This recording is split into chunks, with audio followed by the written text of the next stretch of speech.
जय श्री राम दोस्तों, आपका स्वागत है ममता हिंदी कहानियां चैनल में। यहाँ पर आपको मिलेंगी दिल को छू जाने वाली प्रेरणादायक कहानियां। अगर आपको हमारी कहानियां पसंद आए तो वीडियो को लाइक करें, चैनल को सब्सक्राइब करें और अपने सुझाव कमेंट में जरूर दें। आपके सहयोग से आपका अपना चैनल ज्यादा से ज्यादा लोगों तक पहुंच पाए। धन्यवाद।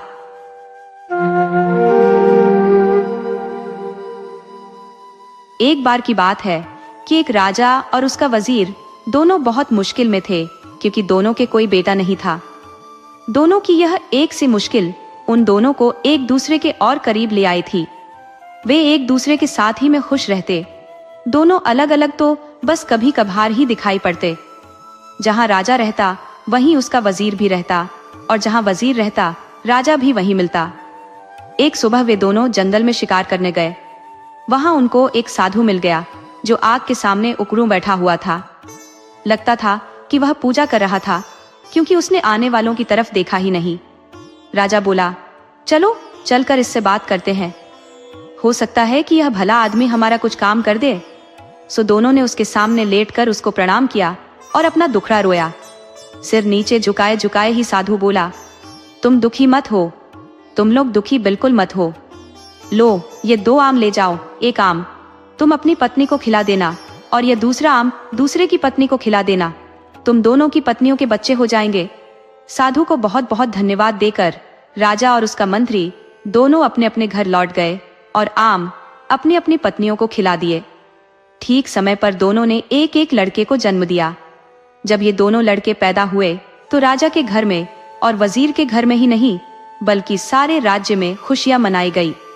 ब्राह्मणों को बिना नाप तौल के बहुत सारी भेंटें दी गई। गरीब लोगों को खाना खिलाया गया। सारे कैदी छोड़ दिए गए। देश में ऐसा समय पहले कभी किसी ने नहीं देखा था। जैसा कि सोचा जा सकता है, दोनों घरों में दोनों बच्चों की खास देखभाल की गई। जब वे बहुत छोटे थे तो उनकी देखभाल के लिए कई दाइयां रखी गई, और जब वे कुछ बड़े हो गए तब उनको कई टीचर पढ़ाने के लिए रखे गए। उनको सब तरह की शिक्षा दिलवाने के लिए किसी पैसे या कोशिशों में किसी तरह की कोई कमी नहीं बरती गई। इससे वे दोनों शिक्षा और कला दोनों में बहुत अच्छे निकले। अपने पिताओं की तरह वे भी आपस में एक दूसरे से बहुत प्यार करते थे और दोनों अक्सर साथ साथ ही रहते। एक दिन वे दोनों शिकार खेलने के लिए एक साथ जंगल में गए। वहां वे दोनों घंटों तक शिकार की खोज में घूमते रहे। काफी देर बाद राजकुमार बहुत थक गया और उसे प्यास भी लगाई। वे अपने घोड़ों से उतर गए और उन्होंने अपने अपने घोड़े एक पेड़ से बांध दिए।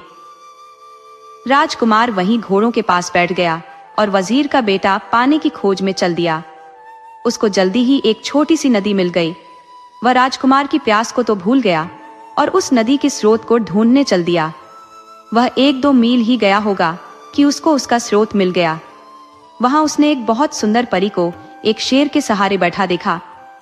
उसने यह भी देखा कि वह शेर उस परी से डरा हुआ था। यह दिया राशि देखकर तो वह आश्चर्य से चौंक गया और इसे बताने के लिए राजकुमार के पास दौड़ गया। साथ में उसने राजकुमार को पिलाने के लिए थोड़ा सा पानी भी साथ ले लिया। जब वजीर का बेटा राजकुमार के पास पहुंचा तो राजकुमार ने पूछा, अरे इतनी देर तक तुम कहाँ रह गए थे और तुम ऐसे डरे डरे से क्यों दिखाई दे रहे हो? तुम्हें क्या हुआ है? वजीर के बेटे ने जवाब दिया, कुछ नहीं, कुछ नहीं। राजकुमार बोला, कुछ तो हुआ है, तुम्हारा चेहरा बता रहा है कि तुम्हारे साथ जरूर ही कुछ हुआ है। तब वजीर के बेटे ने उसे बताया कि उसने एक बहुत सुंदर लड़की को देखा है। वह शेर के सहारे बैठी हुई थी और वह शेर उससे बहुत डरा हुआ लग रहा था। ऐसा था उसकी सुंदरता का जादू। राजकुमार बोला, मैं भी ऐसी लड़की को देखना चाहूंगा, तुम मुझे उसके पास ले चलो। वजीर का बेटा राजी हो गया और दोनों उस लड़की की तरफ चल दिए। वहां जाकर उन्होंने देखा कि शेर तो उस परी की गोद में सिर रखे सो रहा है। वजीर का बेटा बोला, डरो मत, हम उतनी देर में उस लड़की को पकड़ लेते हैं जबकि शेर सोया हुआ है। वे दोनों उस लड़की के और करीब चले गए। वजीर के बेटे ने शेर का सिर उठाया और उसको जमीन पर लिटा दिया, जबकि राजकुमार ने लड़की को पकड़ा और उसको साथ लेकर वहां से चल दिया। वजीर का बेटा वहीं रह गया। जब शेर जागा तो वहां वजीर के बेटे के अलावा किसी और को न देखकर बोला, अरे वह परी कहाँ गई? वजीर का बेटा बोला, मेरा दोस्त उसको ले गया है। शेर बोला, तुम्हारा दोस्त? तुम उसको अपना दोस्त कहते हो जो तुमको मरने के लिए यहाँ छोड़ गया है? वह तुम्हारा दोस्त नहीं, वह तो तुम्हारा सबसे बड़ा दुश्मन है। कोई सच्चा दोस्त इस तरीके से अपने दोस्त के साथ नहीं करेगा जैसा उसने तुम्हारे साथ किया है। अब मैं तुम्हें सच्चे दोस्तों की एक कहानी सुनाता हूँ। एक बार की बात है कि 3 दोस्त थे। एक राजकुमार था, एक ब्राह्मण था और एक बढ़ई था। इन तीनों के पास अपनी अपनी खास चतुराई थी। राजकुमार मुश्किल से मुश्किल और पेचीदा से पेचीदा मामलों को बहुत जल्दी सुलझा देता था। ब्राह्मण मरे हुए आदमी को जिंदा कर सकता था और बढ़ई चंदन की लकड़ी का एक ऐसा घर बना सकता था जो उसके मालिक के कहने पर कहीं भी जा सकता था। एक दिन ब्राह्मण और उसके माता पिता में कुछ कहा सुनी हो गई तो उसके माता पिता ने उसे घर से निकाल दिया। इस परेशानी के समय में वह अपने दोनों दोस्तों के पास पहुंचा और जाकर उन्हें सब हाल बताया। उसने उनसे कहा कि वे उसके साथ किसी दूर देश चलें। राजकुमार और बढ़ई दोनों राजी हो गए और तीनों वह देश छोड़कर वहां से कहीं और चल दिए। वे लोग बहुत दूर नहीं गए थे कि राजकुमार किसी वजह से रुक गया, पर बढ़ई और ब्राह्मण आगे चलते रहे। कुछ देर बाद राजकुमार जल्दी जल्दी आगे चला ताकि वह अपने दोस्तों को पकड़ सके, पर बदनसीबी से वह दूसरे रास्ते पर चला गया और उनको न पा सका।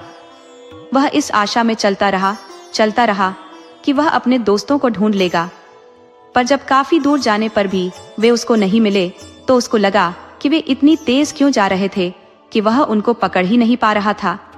पर इस बीच ब्राह्मण और बढ़ई दोनों बहुत ही धीरे चल रहे थे और सोच रहे थे कि राजकुमार अब तक उनको पकड़ क्यों नहीं पाया। वे लोग तो बहुत धीरे धीरे जा रहे थे। आखिर यह सोचकर उन्होंने उसके आने की आशा छोड़ दी कि शायद उसको घर की याद आ रही होगी तो वह घर वापस चला गया होगा। चलते चलते राजकुमार एक बहुत बड़े मैदान में आ निकला, जिसके बीच में एक बहुत बड़ी और शानदार बिल्डिंग खड़ी थी। उसने सोचा, यहाँ कौन रहता है? यकीनन कोई ताकतवर आदमी ही रहता होगा। मैं जाकर मालूम करता हूँ। सोचते हुए वह उस बिल्डिंग के दरवाजे तक गया और दरवाजा खटखटाया तो एक बहुत ही सुंदर लड़की ने दरवाजा खोला और बड़ी मीठी आवाज में उसको अंदर आने के लिए कहा। जब वह अंदर आ गया तो वह रो पड़ी।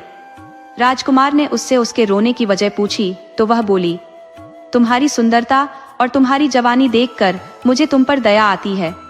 अनजाने में ही तुम अपनी मौत के मुंह में आ फंसे हो। तुमने यहाँ आने से पहले यहाँ के बारे में जानने की कोशिश क्यों नहीं की? क्या तुमको पता नहीं कि यहाँ एक राक्षस रहता है जिसने कई मीलों दूर तक के सारे आदमियों को खा लिया है? अफसोस, अब तुम्हें मैं क्या बताऊं, मुझे डर है कि वह तुम्हें भी खा जाएगा। राजकुमार बोला, नहीं नहीं, तुम इतनी नाउम्मीद ना हो, धीरज रखो। मुझे उसके बारे में कुछ बताओ तो शायद मेरी जान बच जाए। वह लड़की सिसकते हुए बोली, पर मुझे पता नहीं कि मैं तुम्हारी सुरक्षा के लिए क्या करूं। फिर वह उसको मकान के पीछे वाले कमरे की तरफ ले गई और उसमें रखे एक बड़े बक्से में उसको बंद कर दिया और उससे बोली, अब तुम यहाँ तब तक चुपचाप रहो जब तक मैं यहाँ दोबारा आती हूँ। भगवान तुम्हारी रक्षा करे। शाम को राक्षस लौटा तो उसकी तेज सूंघने की ताकत ने उसे बता दिया कि वहीं कहीं कोई आदमी मौजूद था। उसने लड़की से पूछा कि क्या तुम्हारे अलावा यहाँ कोई और भी आदमी है? कौन है वह, कहाँ है वह, जल्दी बताओ, मुझे बहुत जोर की भूख लगी है। लड़की बोली, लगता है आज तुम्हारी तबीयत ठीक नहीं है। यहाँ कोई आदमी नहीं आया। तुम क्या समझते हो कि यहाँ आने की कोई हिम्मत करेगा जो सारी दुनिया के लिए भयानक है? ये सुनकर राक्षस चुप हो गया। स्त्री ने देखा कि उसके शब्दों का असर उस पर हो गया है तो उसकी हिम्मत और बढ़ गई। उसको उससे मजाक सूझा तो उसने उससे उसकी जिंदगी के बारे में कुछ और जानना चाहा। वह बोली, तुम मुझे रोज इस घर में अकेला छोड़ जाते हो और जब तुम चले जाते हो तो मुझे यही पता नहीं होता कि तुम कब वापस लौटोगे। कभी कभी मुझे लगता है कि शायद तुम कभी वापस नहीं लौटोगे और तब मैं सोचती हूँ कि मैं किधर जाऊंगी, क्या करूंगी। तुम्हारी वजह से लोग मुझसे नफरत करते हैं तो मुझे लगता है कि किसी दिन वे मुझे मार देंगे। तुम ही मुझे बताओ कि क्या मुझे डरने की कोई जरूरत नहीं है? राक्षस बोला, प्रिय रो मत, तुम्हें डरने की कोई जरूरत नहीं है क्योंकि मैं कभी नहीं मरूंगा। फिर उस बिल्डिंग के एक बहुत बड़े खंभे की तरफ इशारा करते हुए वह बोला, जब तक यह खंभा न टूट जाए मैं नहीं मर सकता। पर यहाँ कौन है जो यह बात जाने। अगली सुबह जैसे ही राक्षस बाहर गया, वह लड़की गई और उसने राजकुमार को आजाद कर दिया और उसको रात वाली सारी बातें बता दी। राजकुमार यह सब सुनकर बहुत खुश हुआ। वह बोला, बस यही समय है, मैं इस खंभे को तोड़ देता हूँ और उस राक्षस को मार देता हूँ। ऐसा कहकर उसने खंभे को मार मार कर तोड़ दिया, जब तक उसके सैकड़ों टुकड़े न हो गए। ऐसा लग रहा था कि राजकुमार की हर चोट सीधी राक्षस पर पड़ रही थी, क्योंकि जैसे ही वह खंभे को मारता था, राक्षस बहुत जोर से चिल्लाता था। जब खंभा टूटकर गिर गया तो राक्षस भी मर गया। अब राजकुमार उस सुंदर लड़की के साथ उस घर में रहने लगा। आसपास के लोग उसका राक्षस को मारने के लिए धन्यवाद करने के लिए आए। उसके बाद उस देश में शांति और खुशहाली छा गई। आसपास की जमीन में फिर से खेती होने लगी, गांव बसने लगे। वातावरण में लोगों की हंसी और संगीत गूंजने लगा। पर सच्ची खुशी हमेशा के लिए तो नहीं रहती। एक दिन वह लड़की अपने घर की एक खिड़की के सामने अपने बाल संवार रही थी। बाल संवार कर कंघी उसने खिड़की की दीवार पर रख दी कि एक कौवा वहां आया और उस कंघी को लेकर उड़ गया। वह उसको बहुत दूर समुद्र के पास लेकर उड़ गया और वहां जाकर उसको पानी में गिरा दिया। वहां उसको एक बड़ी सी मछली ने निगल लिया और इस मछली को इत्तेफाक से एक मछियारे ने पकड़ लिया। उसने देखा कि मछली बहुत बढ़िया थी, सो उसे वह राजा के महल में राजा के खाने के लिए दे आया। जब रसोइया मछली साफ कर रहा था तो उसको उसके पेट में एक कंघी मिली। उसको यह बड़ा अजीब सा लगा, सो वह उसको राजा के पास ले गया। राजा ने जब वह कंघी देखी तो उसने उसके मालिक से मिलने की इच्छा प्रकट की। उसने चारों तरफ अपने आदमी भेजे कि वह उस कंघी वाली का पता लगाकर लाए और उसको बहुत बड़ा इनाम देने का वायदा किया, जो उसे उसके पास लाएगा। कुछ समय बाद एक स्त्री मिली जिसने कहा कि वह उस कंघी को पहचानती है और उसने यह वायदा भी किया कि वह उस कंघी की मालकिन से राजा को मिलवा देगी। वह राजकुमार की पत्नी से मिली और बहुत जल्दी ही उनके परिवार में घुल मिल गई। इतना ही नहीं, बल्कि उसको घर में रहने के लिए भी बुला लिया गया, जो उसने तुरंत ही स्वीकार कर लिया।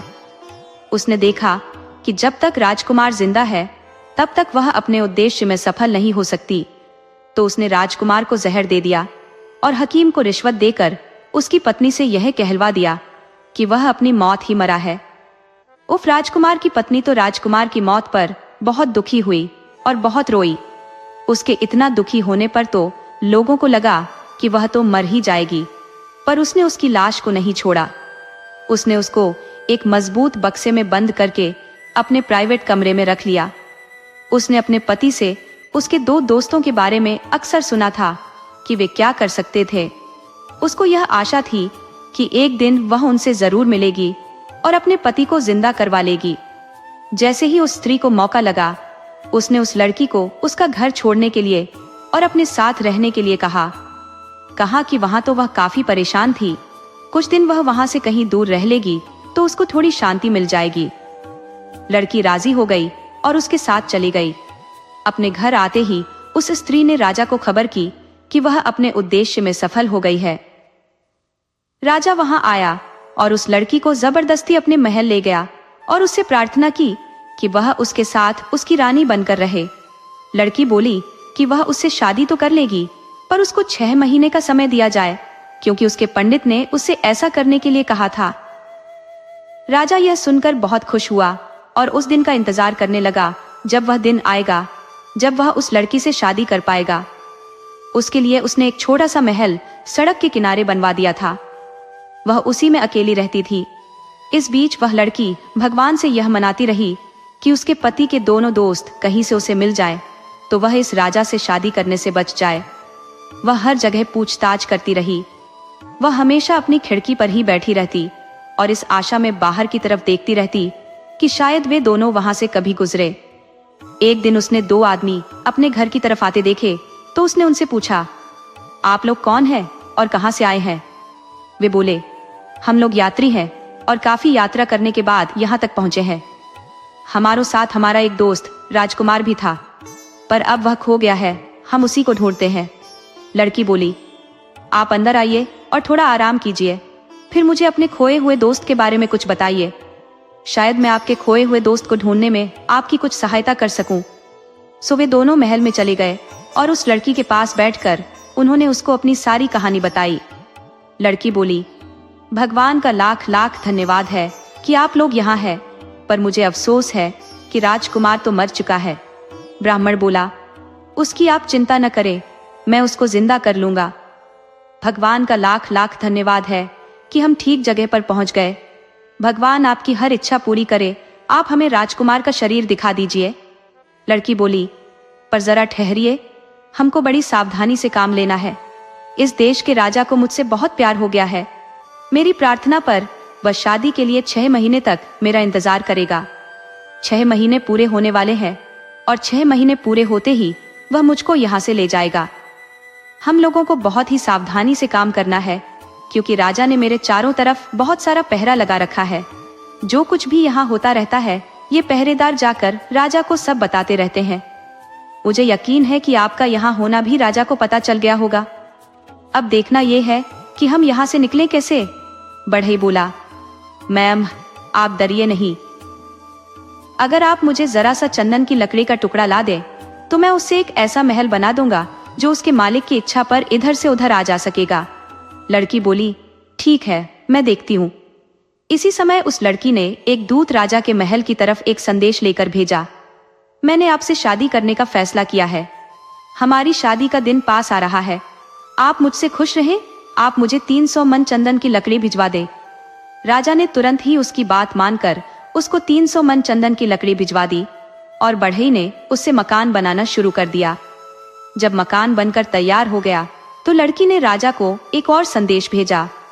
ओ भले शानदार राजा, हमारी शादी का दिन अब पास आ रहा है, तो आप मेरी भाभी और ननद को यह तुरंत आने की इजाजत दे। मैं अपनी शादी के बारे में उनसे कुछ सलाह लेना चाहती हूँ। राजा ने उसकी यह प्रार्थना भी मान ली। जैसे ही वे दोनों स्त्रियां उस लड़की के पास चंदन के मकान में पहुंची, वैसे ही बढ़ई ने उस मकान को राक्षस के मकान के पास जाने के लिए कहा। वहां उनको राजकुमार मिल जाता और वे लोग राजा से दूर आराम से रहते।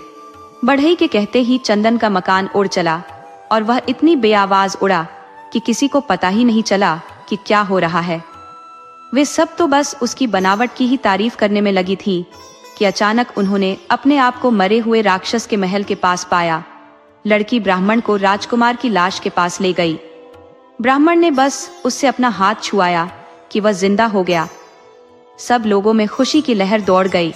राजकुमार की शादी लड़की से करा दी गई। बाद में पता चला कि वह तो उस समय के एक बहुत बड़े ताकतवर राजा की बेटी थी। राजकुमार के दोनों दोस्तों बढ़ई और ब्राह्मण की शादी राजकुमारी की ननद और भाभी से करा दी गई। सब लोग राक्षस के मकान में बहुत दिनों तक खुशी खुशी रहे।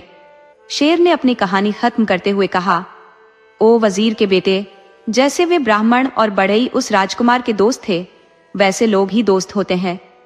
राजकुमार की तो तुम बात मत करो, जो खुद तो परी को लेकर चला गया और तुमको यहाँ मरने के लिए छोड़ गया। उसको तुम अपना दोस्त मत कहो, वह तुम्हारा दोस्त नहीं है। खैर, तुम मरोगे नहीं, मैं तुम्हें कोई नुकसान नहीं पहुंचाऊंगा। तुम अपने घर जाओ और शांति से रहो। और वजीर का बेटा वहां से चला गया।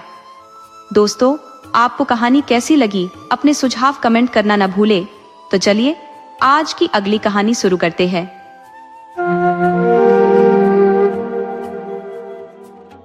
ये बहुत पुरानी बात है कि एक जगह एक राजा रहता था जो अपने में ही इतना लगा रहता था और अपने कहने और करने में इतना घमंड महसूस करता था कि यह बात अब जनता में यह एक कहावत बन गई थी, हमारे राजा जैसा मतलबी, हमारे राजा जैसा घमंडी।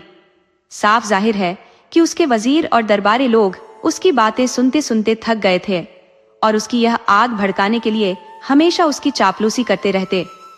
राजा पूछता, इस दुनिया में हमारे देश जैसा और कौन सा देश है जहां इतना पानी है और जहां की मिट्टी इतनी अच्छी है? उसके वजीर और दरबारी जवाब देते, कोई नहीं। राजा फिर पूछता, कहाँ है इतने अच्छे कानून और कहाँ है इतने अमीर लोग? कहीं नहीं। मेरे महल जैसा शानदार महल कहीं और है, इसके बराबर का महल तो कहीं नहीं है। कहीं नहीं? हाँ, कहकर वह अपनी दाढ़ी पर हाथ फेरता और एक लंबी सांस खींचता, जैसे यह सब कहकर उसके ऊपर से एक भारी बोझ उतर गया हो। करीब करीब जो भी राजा को सुनता वह उसकी ऐसी बातें सुनकर थक जाता। धीरे धीरे लोगों को यह एक बोझ लगने लगा, और यह इसलिए भी ज्यादा लगता था क्योंकि राजा राज्य में उसकी उन्नति के लिए कोई खास काम भी नहीं कर रहा था, और उसके राज्य के लोग भी कोई खास अमीर नहीं थे। आखिर उसके कुछ वजीरों ने जब वह उनसे ऐसे सवाल करे तो उसको साफ साफ बोलने का निश्चय किया। इसके लिए उनको बहुत इंतजार नहीं करना पड़ा। एक दिन राजा बोला, जरा सोचो कि क्या कोई मुझसे भी बड़ा राजा है या मेरे राज्य से भी ज्यादा शानदार राज्य है? तो उनमें से कुछ वजीर बोले, हाँ है। रोज से अलग जवाब सुनकर राजा बहुत गुस्सा हुआ और बोला, मुझे जल्दी बताओ कि वह राजा कहाँ है। मैं अपनी सेना लेकर वहां जाऊंगा और उस पर हमला करूंगा। वे बोले, राजा साहब, इतनी जल्दी मत कीजिए। हालांकि हम लोग आपके लिए प्रार्थना करेंगे कि आप जीत जाएं, पर कहीं अगर आप हार गए तो और आपका देश बर्बाद हो गया तो? ये सुनकर तो राजा को और गुस्सा आ गया। उसने तुरंत ही अपनी सारी सेना को तैयार होने के लिए हुक्म दे दिया। जब वह तैयार हो गई तो वह उसका लीडर बनकर वह उसको लेकर चल दिया। उसने चारों तरफ अपने दूत भेज दिए कि जो राजा उससे लड़ना चाहे वह उससे लड़ने आ जाए। कुछ समय तक तो उसको ऐसा लगा कि उसने दूसरे राजाओं को लड़ने के लिए उकसाया, क्योंकि किसी ने उसका मुकाबला स्वीकार नहीं किया, क्योंकि ऐसी लड़ाई में बहुत खून खराबा होता जब तक कि इस मतलबी और घमंडी राजा के घमंड को संतुष्ट न किया जाता। पर आखिर एक राजा सामने आया और उसने इस मतलबी और घमंडी राजा को हरा दिया और उसका सारा राज्य, शानो शौकत और अमीरी छीन ली। यहाँ उसके घमंड का खात्मा हुआ। अपने कुचले हुए आत्मसम्मान को लेकर उस राजा ने अपना वेश बदला और अपनी रानी और 2 बेटों को लेकर समुद्र के किनारे किसी ऐसी जगह चला गया जहां से उसको कोई जहाज मिल जाता। एक जहाज वहां से जाने के लिए तैयार खड़ा था। उसने जहाज के कप्तान से पूछा कि क्या वह उसको और उसके छोटे से परिवार को अपने जहाज पर चढ़ाकर वहां ले जा सकता है जहां वह जा रहा था। कप्तान राजी हो गया, पर जब उसने सुंदर रानी को देखा तो अपना मन बदल दिया। अब वह केवल रानी को ही ले जाना चाहता था, राजा के पूरे परिवार को नहीं। उसने सोचा कि वह उसकी कितनी सुंदर पत्नी बनेगी, और अगर वह उसको बेचना भी चाहेगा तो उसको उसका कितना सारा पैसा मिलेगा। सो जब जहाज पर सवारियों के चढ़ने का समय आया तो पहले रानी चढ़ी, और फिर जैसे ही राजा और उसके दोनों बेटे चढ़ने को थे कि कुछ मजबूत आदमियों ने, जिनको कप्तान ने यह करने के लिए पहले ही कह रखा था, उनको किनारे पर ही रोक लिया और उनको जहाज पर चढ़ने नहीं दिया। उन्होंने उनको तब तक वहीं पकड़े रखा जब तक कि जहाज पानी में काफी दूर तक नहीं चला गया। रानी ने जब देखा कि राजा और उसके दोनों बेटों को जहाज पर चढ़ने नहीं दिया गया तो वह बहुत जोर से रो पड़ी। उसने अपना माथा पीटा, अपने कपड़े फाड़ डाले और दुखी होकर जहाज के डेक पर गिर पड़ी और फिर बेहोश हो गई। उसकी यह बेहोशी बहुत लंबी थी। हालांकि कप्तान ने उसको जल्दी होश में लाने के बहुत कोशिशें की, फिर भी वह 1 घंटे से ज्यादा बेहोश रही, जैसे मर गई हो। आखिर वह होश में आई। इस बीच कप्तान बहुत सावधान था। उसने उसके लिए एक बहुत अच्छे बिस्तर का इंतजाम कर रखा था। उसको जहाज का सबसे अच्छा खाना दिया जाता था, पर इस सब से कोई फायदा नहीं था, क्योंकि रानी ना उसकी तरफ देखती थी और ना उससे बात करती थी। ऐसा कई दिनों तक लगातार चलता रहा, यहाँ तक कि जब कप्तान उसका प्यार पाने में नाकामयाब रहा तो उसने उसको बेचने का निश्चय किया। उसी जहाज पर एक अमीर सौदागर भी यात्रा कर रहा था। उसने भी रानी को देखा। उसको पता चला कि कप्तान उसका प्यार पाने में नाकामयाब रहा, तो उसको लगा कि वह उसको खरीद ले, शायद वह उसका प्यार पा जाए।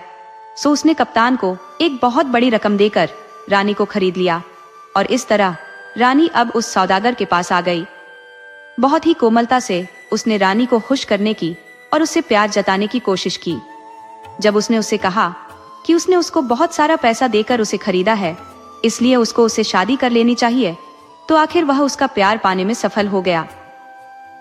रानी ने कहा, हालांकि तुम्हारे और कप्तान के बीच में जो सौदा हुआ है वह बिल्कुल गैर कानूनी है, क्योंकि कप्तान को मुझे तुम्हें बेचने का कोई अधिकार ही नहीं है, क्योंकि मैं उसकी हूं ही नहीं। फिर भी क्योंकि मैं तुम्हें पसंद करती हूँ, इसलिए मैं तुमसे शादी कर लूंगी।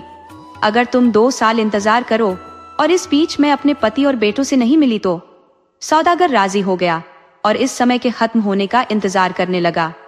उधर जैसे ही जहाज आंखों से ओझल हुआ तो उन आदमियों ने राजा और उसके दोनों बेटों को छोड़ दिया। अगर राजा की इच्छा होती तो भी अब उनसे बदला लेना तो बेकार था। सो अपने दोनों बेटों को छोड़कर वह समुद्र से दूर जमीन की तरफ तेजी से चल पड़ा। उसके दोनों बेटे रोते बिलखते उसके पीछे पीछे दौड़े। वे चलते रहे जब तक कि वह एक नदी के किनारे नहीं पहुंच गए। नदी तो उथली थी पर उसमें पानी का बहाव बहुत तेज था। राजा नदी पार करना चाहता था पर न तो वहां कोई नाव थी और न ही कोई पुल। सो उसे नदी को चलकर ही पार करना पड़ा। सावधानी से उसमें रास्ता ढूंढते हुए वह अपने एक बेटे के साथ उस नदी के पार पहुंचने में सफल हो गया। उस बेटे को वहीं छोड़कर वह अपने दूसरे बेटे को लाने के लिए लौट पड़ा, पर रास्ते में पानी का एक तेज बहाव आया जिससे वह पानी में डूब गया। जब दोनों बेटों ने देखा कि उनका पिता पानी में डूब गया है तो वे बहुत जोर जोर से रोने लगे। दुख की दूसरी वजह यह भी थी कि वे दोनों अलग अलग खड़े थे। वे एक दूसरे को चिल्ला चिल्ला कर एक दूसरे को बुलाते रहे, इधर से उधर घूमते रहे जब तक वे थक नहीं गए और उनको नींद नहीं आ गई। तभी वहां एक मछियारा अपनी नाव लेकर आया। उसने उन दोनों बच्चों को थका और दुखी देखकर अपनी नाव में बिठा लिया और उनसे पूछा कि वे कौन थे और उनके माता पिता कौन थे। उन्होंने उनके साथ जो कुछ भी हुआ था वह सब उसको बता दिया। जब उसने उनकी कहानी सुनी तो वह बोला, तुम्हारे माँ और बाप नहीं है और मेरे कोई बच्चा नहीं है, इसीलिए ऐसा लगता है कि भगवान ने तुम लोगों को मेरे पास भेज दिया है। क्या तुम मेरे बच्चे बनोगे, मछली पकड़ना सीखोगे और मेरे घर में रहना पसंद करोगे? बच्चे यह सुनकर बहुत खुश हो गए थे। उनको रहने खाने की जगह जो मिल गई थी। आओ, मैं तुम्हारी देखभाल करूंगा, कहकर मछियारा उनको नाव से उतारकर पास के एक मकान में ले गया। बच्चे उसके साथ खुशी खुशी चले गए। घर में जब उन्होंने उसकी पत्नी को देखा तब तो वह और ज्यादा खुश हो गए, क्योंकि वह उनके लिए बहुत अच्छी थी।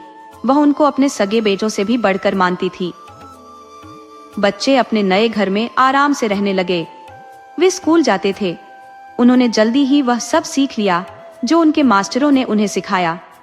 फिर उन्होंने अपने मुंह बोले पिता की सहायता करने भी शुरू कर दी और कुछ ही समय में बहुत ही मेहनती और अच्छे मछियारे बन गए। इस तरह समय गुजरता रहा कि एक बार नदी किनारे पर एक बहुत बड़ी मछली आ पड़ी और फिर उससे नदी में नहीं जाया जा सका तो वह मर गई। गांव का हर आदमी उस बड़ी मछली को देखने के लिए आया और उसका एक एक टुकड़ा काट कर ले गया। कुछ लोग पड़ोसी गांवों से भी आए, जिनमें एक कुम्हार भी था। उसकी पत्नी ने उस बड़ी मछली के बारे में सुना तो उसने पति से कहा कि वह भी वहां आए और थोड़ी सी मछली उसके लिए भी ले आए। सो वह वहां आया जहां मछली पड़ी हुई थी।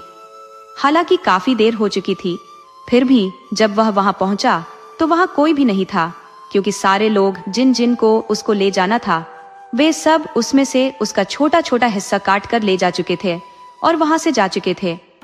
जाते समय कुम्हार ने यह सोचते हुए एक कुल्हाड़ी अपने साथ ले ली थी कि क्योंकि मछली बहुत बड़ी थी तो शायद उस मछली की हड्डियां भी बहुत मोटी होंगी और उनको काटने के लिए उसे कुल्हाड़ी की जरूरत पड़े। जैसे ही उसने मछली में पहली कुल्हाड़ी मारी तो उसे उसमें से चिल्लाने की आवाज आई, जैसे कोई दर्द से चिल्ला रहा हो। वह आवाज सुनकर कुम्हार भौंचक्का रह गया। उसने सोचा कि शायद मछली में कोई भूत है, मैं दोबारा कुल्हाड़ी मारकर देखता हूँ। सो उसने उस मछली में दोबारा कुल्हाड़ी मारी तो मछली में से आवाज आई, मैं बहुत दुखी हूँ, मैं बहुत दुखी हूँ। ये आवाज सुनकर कुम्हार ने सोचा, यह तो भूत नहीं हो सकता, ये तो किसी आदमी की आवाज है। मैं इसको सावधानी से काटता हूँ, हो सकता है कि मुझे इसके अंदर कोई आदमी मिल जाए। सो उसने उसको सावधानी से काटना शुरू किया तो उसे एक आदमी का पांव दिखाई दिया। वह धीरे धीरे मछली को और काटता रहा तो उसे उसमें एक पूरा आदमी दिखाई दे गया। जितनी जल्दी हो सका वह उस आदमी को अपने घर ले गया और उसको ठीक से होश में लाने के लिए उससे जो कुछ हो सका उसने किया। उसने उसके पास आग जलाई और उसको चाय और सूप पिलाया। जब कुम्हार और उसकी पत्नी ने देखा कि वह ठीक से होश में आ रहा है तो वे दोनों बहुत खुश हुए। कुछ महीने यह अजनबी इस परिवार के साथ आराम से रहा। यहाँ उसने मिट्टी के बर्तन बनाने सीखे और इस तरह से कुम्हार की सहायता की। इत्तेफाक से उन्हीं दिनों वहां का राजा मर गया और यह उस देश का रिवाज था कि मरे हुए राजा का हाथी और बाज जिस किसी को चुन लेते थे वही वहां का राजा होता था।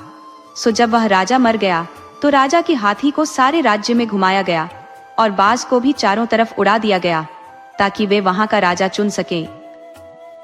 अब जिस किसी के भी सामने हाथी अपना सिर झुका देता और जिस किसी के हाथ पर बाज बैठ जाता वही वहां का राजा होता। सो हाथी और बाज घूमते घूमते उसी कुम्हार के घर जा पहुंचे जिसने मछली के पेट से निकले हुए आदमी को शरण दी थी। इत्तेफाक से वह अजनबी वही घर के दरवाजे पर खड़ा था। जैसे ही हाथी और बाज ने उस अजनबी को देखा तो हाथी ने उसे झुककर सलाम किया और बाज उसके हाथ पर जाकर बैठ गया। लोग जो हाथी के पीछे पीछे जा रहे थे यह देखकर चिल्लाए, यही हमारा राजा है, यही हमारा राजा है। सबने अजनबी के सामने लेटकर उसको सलाम किया और अपने सामने महल चलने की प्रार्थना की। राजा के मंत्रियों ने जब यह सुना तो वे बहुत खुश हुए और उन्होंने अपने नए राजा का खुशी से स्वागत किया। उसको राजा बनाने के रस्मों रिवाज पूरे किए गए और राजा अपने काम में लग गया। सबसे पहला काम राजा ने यह किया कि उसने कुम्हार और उसकी पत्नी को बुलाया और उन्हें कुछ पैसे और जमीन दी। इस तरीके से और दूसरे तरीकों से भी न्याय करके अच्छे नियम बनाकर होशियार और अक्लमंद लोगों को चुनकर राजा ने बहुत सारे लोगों का प्यार पा लिया। कुछ ही दिनों में वह खुशहाली छा गई, पर कुछ ही महीनों में वह बीमार पड़ गया। जनता की तरफ इतना सारा ध्यान देना उसके बस में नहीं था, सो उसके राज्य के डॉक्टरों ने उसको बाहर घूमने की सलाह दी। उनकी सलाह मानकर राजा कभी घुड़सवारी के लिए निकल जाता, तो कभी शिकार खेलने के लिए चला जाता, तो कभी मछली पकड़ने चला जाता। उसको मछली पकड़ना बहुत अच्छा लगता था। ये देखकर एक दिन एक मछियारा उसके पास एक बहुत बड़ी मछली लेकर आया और बोला, सरकार मुझसे खुश हो, आज मैंने यह मछली पकड़ी है, ये मैं आपके लिए लेकर आया हूँ। राजा उस बड़ी सी मछली को देखकर बहुत खुश हुआ और उससे पूछा कि वह मछली उसने कब और कैसे पकड़ी। मछियारे ने राजा को सब बातें बता दी और मछलियों के बारे में उसको इतनी जानकारी बताई कि राजा ने उससे कहा कि जब वह मछली पकड़ने जाए तो वह भी उसके साथ मछली पकड़ने चला करे, ताकि राजा भी मछली पकड़ने की कला सीख सके और वह भी वैसी ही बड़ी मछली पकड़ सके जैसी कि उसने अभी राजा को भेंट की थी। मछियारा बोला, सरकार आप बहुत अच्छे और दयालु हैं, जो भी आप हुक्म करेंगे उसे हर आदमी को ठीक और न्यायपूर्ण मानना चाहिए, पर आप मुझ नौकर की भी एक बात सुन ले तो बड़ी मेहरबानी होगी। मेरे घर में 2 लड़के हैं जो मुझसे भी ज्यादा होशियार और ताकतवर हैं। अगर सरकार इजाजत दे तो मैं वायदा करता हूँ कि वे हमेशा आपकी सेवा में लगे रहेंगे। राजा इस बात पर राजी हो गया। अब जब भी वह मछली पकड़ने जाता तो मछियारे के दोनों बेटों को अपने साथ ले जाता। धीरे धीरे राजा की उन दोनों बेटों से जान पहचान बढ़ती गई। राजा उनको बहुत चाहने लगा क्योंकि वे बहुत तेज थे, होशियार थे, सुंदर थे और स्वभाव के बहुत अच्छे थे। बाद में उसने कुछ ऐसा इंतजाम कर लिया कि वह कहीं भी जाता तो उनको अपने साथ ही रखता। करीब करीब इसी समय जिस सौदागर ने उस राजा की पत्नी को खरीदा था, जो नदी में डूब गया था, व्यापार करने के लिए इस राजा के देश में आया। उसने राजा से मिलना चाहा तो राजा ने उसे मिलने का समय दे दिया। उसने बहुत सारे कीमती जवाहरात और सामान राजा को दिखाया। राजा उसका सामान देखकर बहुत खुश हुआ और उस सब के बारे में उससे कई सवाल पूछे। उसने उससे उन देशों के बारे में भी पूछा जहां से उसने उनको खरीदा था। सौदागर ने राजा को सब बता दिया तो उसने राजा से उसके राज्य में व्यापार करने की इजाजत और सुरक्षा मांगी। राजा ने तुरंत ही उसकी मांग स्वीकार कर ली। उसने उसको इस काम के लिए कुछ सिपाही दे दिए जो सौदागर के आंगन में हमेशा पहरा देते थे। उसने मछियारे के दोनों बेटों को भी उसके घर में सोने के लिए भेज दिया।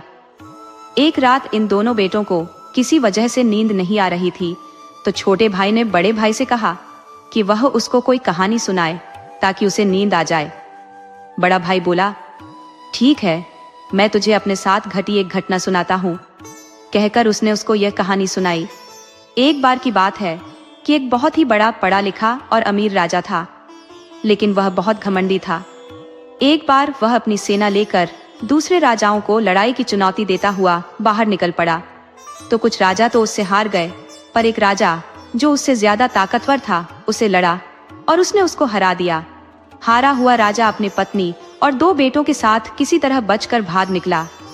भागते भागते इस आशा में वह समुद्र के किनारे पहुंचा कि शायद उसको वहां कोई जहाज मिल जाए तो वह उसमें बैठकर बाहर निकल जाए, जहां जाकर वह अपनी मुसीबतों को भूल जाए और नए सिरे से जिंदगी शुरू कर सके।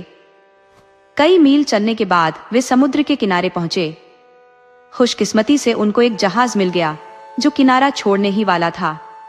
राजा ने जहाज के कप्तान से उनको ले जाने की बात की तो कप्तान मान तो गया, पर अफसोस वह कप्तान बहुत ही बुरा आदमी था। उसने पहले रानी को जहाज पर चढ़ाया और फिर जैसे ही राजा और उसके 2 बेटे जहाज पर चढ़ने लगे तो उसके आदमियों ने उन सबको वहीं किनारे पर ही रोक लिया और उनको तब तक रोके रखा जब तक वह जहाज आंखों से ओझल नहीं हो गया। उस राजा के लिए वह कितना भयानक समय था। दुखी दिल से वह अपने दोनों बेटों के साथ वहां से लौट पड़ा। वह फिर कई मील चला। वह यह भी नहीं जानता था कि वह कहां जा रहा है। चलते चलते वह एक नदी के पास आ पहुंचा जिसका बहाव बहुत तेज था, क्योंकि उस नदी को पार करने के लिए वहां न तो कोई नाव थी और न ही कोई पुल, सो उसको वह नदी चलकर ही पार करनी पड़ी। उसने अपने एक बेटे को लिया और नदी पार कर गया। फिर वह अपने दूसरे बेटे को लेने आया, पर बीच में ही वह डूब गया। तब से उसका कोई पता नहीं है। तो समझ सकता है कि पिता के डूबने के बाद उन दोनों बेटों की क्या हालत हुई होगी। उस समय रात होने वाली थी। उनके पास न तो कोई खाना था और कोई रहने की कोई जगह। न उनको यह मालूम था कि वे कहां जाएं।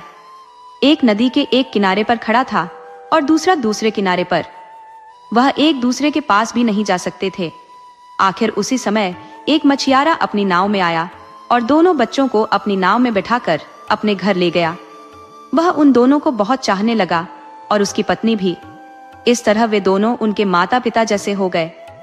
यह उनके साथ 2 साल पहले हुआ था। अब वे दोनों लड़के दूसरों को उनके असली बेटे जैसे लगते हैं। सो मेरे भाई, वे दोनों लड़के हम दोनों हैं और ये है हमारी कहानी।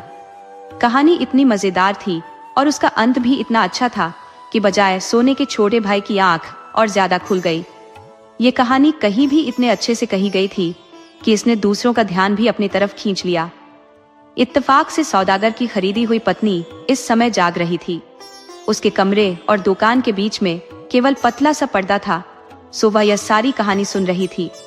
उसने अपने मन में सोचा, जरूर ही ये दोनों मेरे दोनों बेटे हैं। वह अपने कमरे में से उठकर आई और उसने उन बच्चों से कई सवाल पूछे। 2 साल में ही बच्चों में काफी अंतर आ गया था, जिससे वह उनको देखते ही नहीं पहचान सकी। पर फिर भी उनमें कुछ ऐसी पहचान थी जो वे कितने भी बड़े हो जाते, उनकी माँ उनकी उस पहचान को नहीं भूल सकती थी। ये पहचान और उसके सवालों के जवाबों ने उसके मन में आए विचार को पक्का कर दिया कि वे दोनों उसी के बेटे थे। वह उन दोनों को गले लगाकर रो पड़ी। इससे उनको भी लगा कि वही उनकी रानी माँ थी जिसके बारे में वे अभी अभी बात कर रहे थे। उसने भी उनको वह सब बताया जो जो उसके साथ उनसे बिछुड़ जाने के बाद घटा था, कि किस तरह से जब जहाज के कप्तान ने जब यह देखा कि वह उसके साथ नहीं रह सकती तो उसको इस सौदागर के हाथों बेच दिया। किस तरह यह सौदागर उसके साथ दया का बर्ताव करता रहा और सचमुच में उसको प्यार करता था। वह अमीर और होशियार होने के साथ साथ एक बहुत ही अच्छा आदमी भी है।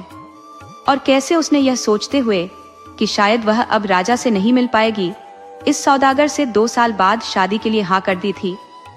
उन 2 सालों के पूरा होने में अब केवल 3 दिन बचे हैं। उसने बच्चों को ये भी बताया कि वह इस सौदागर को इतना ज्यादा नहीं चाहती थी कि वह उससे शादी कर ले। ये तो उसने इतने दिनों तक उससे बचने के लिए कह दिया था। अब तुम लोगों के मिल जाने के बाद मेरा ये प्लान है कि मैं सौदागर को यह विश्वास दिलाऊं कि तुम लोगों ने मुझे मारा है। मैं बहुत गुस्सा होने का नाटक करूंगी और तब तक चैन से नहीं बैठूंगी जब तक वह तुमको राजा से कोई सजा न दिलवा ले।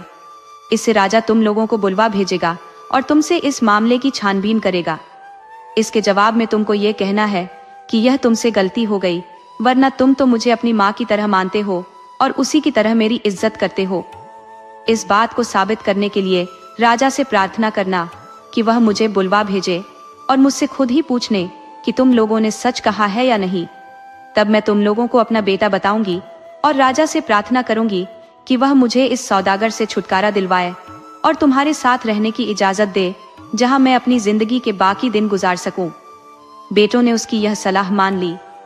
अगली रात जब सौदागर भी वहीं सो रहा था, रानी ने जोर जोर से चिल्लाना शुरू कर दिया, जिससे वहां सोए सब लोग जाग गए। सौदागर भी जाग गया। उसने पूछा कि क्या मामला था, वह क्यों चिल्ला रही थी। रानी बोली, वे 2 लड़के जो तुम्हारी दुकान की रखवाली करते हैं, उन्होंने मुझे मारने की कोशिश की तो मैं चिल्ला पड़ी ताकि वे रुक जाएं। ये सुनकर सौदागर को बहुत गुस्सा आया। तुरंत ही उसने दोनों लड़कों को बांधा और जैसे ही उसको राजा से मिलने का पहला मौका मिला, वह उनको राजा के सामने ले गया और उनको उसके सामने लाने की वजह बताई। राजा ने बच्चों से पूछा, तुम्हें अपने बचाव में कुछ कहना है? क्योंकि अगर यह सच है कि तुमने सौदागर की पत्नी को मारा है, तो हम तुम्हें सजा का हुक्म सुनाएंगे। क्या हमारी तुम्हारे संग भलाई करने का यही नतीजा है? जल्दी बोलो, तुम लोगों को अपनी सफाई में क्या कहना है? लड़कों ने कहा, हे हमारी भलाई चाहने वाले राजा, हम आपके शब्दों और आपकी शक्ल से बिल्कुल नहीं डर रहे हैं, क्योंकि हम आपके वफादार नौकर हैं। हमने आपके विश्वास को बिल्कुल धोखा नहीं दिया है, बल्कि हमेशा से ही आपके हुक्म को माना है। सौदागर ने हमारे ऊपर जो इल्जाम लगाया है वह बिल्कुल झूठा है। हमने उसकी पत्नी को मारने की बिल्कुल कोशिश नहीं की, बल्कि हमने तो उनको अपनी माँ के समान ही समझा है। अगर आप चाहें तो उनको यहाँ बुलाकर उनसे खुद ही पूछ लें। राजा राजी हो गया और उसने रानी को बुलाने का हुक्म दिया। उसके आने पर राजा ने उससे पूछा, क्या यह सच है कि तुम्हारे होने वाले पति ने इन दोनों लड़कों के खिलाफ गवाही दी है? रानी बोली, हे राजन, जिन लड़कों को आपने हमारी सहायता के लिए हमारे पास भेजा है, उन्होंने आपकी इच्छा पूरी करने की अपनी पूरी कोशिश की है। पर एक रात पहले की बात है कि मैंने उनकी बातें सुनी। बड़ा वाला भाई अपने छोटे भाई को एक कहानी सुना रहा था। जैसा कि उसने कहा, वह कहानी उसकी अपनी ही थी। वह एक घमंडी राजा की कहानी थी, जिसको उससे एक ज्यादा ताकतवर राजा ने हरा दिया था। अपना राज्य खोने पर उस राजा को अपनी पत्नी और 2 बेटों के साथ अपना राज्य छोड़कर भाग जाना पड़ा। वह भागकर समुद्र की तरफ पहुंचा ताकि वह वहां से कहीं दूर जा सके। खुशकिस्मती से उसको एक जहाज भी मिल गया जो किनारा छोड़कर जाने वाला ही था। उसने उससे मिलकर बात कर ली कि वह जहाज उन सबको वहां ले जाएगा जहां वह जा रहा था। पर उस जहाज का कप्तान एक बहुत ही बुरा आदमी निकला। उसने राजा की पत्नी को चुरा लिया और उसको दूर देश ले गया, जहां जाकर उसने उसको एक अमीर सौदागर को बेच दिया। उधर राजा और उसके दोनों बेटे फिर कहीं और चले गए। वहां वे एक नदी के किनारे आए जहां राजा डूब गया। उसके दोनों बेटे एक मछियारे को मिल गए, जिसने उनको अपने बच्चों की तरह पाला। राजा साहब, वे 2 बच्चे आपके सामने हैं और मैं इनकी माँ हूँ, जिसको चुरा लिया गया था और फिर एक सौदागर को उसकी पत्नी बनाकर बेच दिया गया था, जिसके साथ वह 2 दिन बाद उसकी पत्नी बनकर रहने वाली है, क्योंकि मैंने उससे वायदा किया था कि अगर फला समय तक मेरा पति और मेरे दोनों बेटे न मिले तो मैं उससे शादी कर लूंगी। पर अब मेरे बच्चों के मिल जाने के बाद मैं आपसे प्रार्थना करती हूँ कि मुझे इस सौदागर से छुटकारा दिलवाया जाए। मैं दोबारा शादी नहीं करना चाहती, क्योंकि मेरे दोनों बच्चे मेरे पास हैं। मैं राजा से मिलकर यह न्याय मांग सकूं, इसीलिए इन बच्चों के साथ मिलकर मैंने यह नाटक खेला। जैसे ही रानी ने अपनी कहानी खत्म की तो राजा की आंखों से आंसू बहने लगे और वह कांपने लगा। जब वह थोड़ा संभला तो वह अपने सिंहासन से उठा और रानी और दोनों बच्चों की तरफ बढ़ा। उसने तीनों को अपने गले लगाया और रोकर बोला, तुम मेरी पत्नी और मेरे बच्चे हो। भगवान ने तुम लोगों को मेरे पास वापस भेज दिया है। मैं राजा जैसा तुम लोगों को लगा डूबा नहीं था, बल्कि एक बड़ी मछली मुझे निगल गई थी। कुछ दिन तक मैं उसी मछली के पेट में जिंदा रहा। उसके बाद वह मछली किनारे पर आकर पड़ गई, तब मैं उसके पेट से आजाद हुआ। एक कुम्हार दया करके मुझे अपने घर ले गया।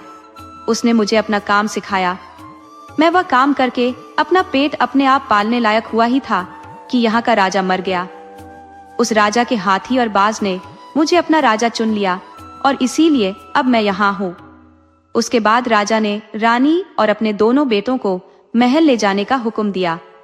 उसने वहां जमा हुए लोगों को भी अपने इस व्यवहार की सफाई दी। सौदागर को विनम्रता पूर्वक उसके देश भेज दिया गया। जब दोनों राजकुमार राज्य संभालने लायक हो गए, तब राजा ने अपने बड़े बेटे को अपना राज्य सौंप दिया और खुद रानी के साथ शांति से अपना जीवन बिताया। जांड। दोस्तों, आपको कहानी कैसी लगी अपने सुझाव कमेंट करना न भूले। तो चलिए आज की अगली कहानी शुरू करते हैं।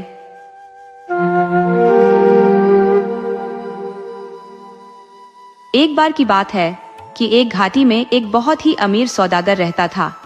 उसके एक ही बेटा था, पर वह अपने उस अकेले बेटे से खुश नहीं था।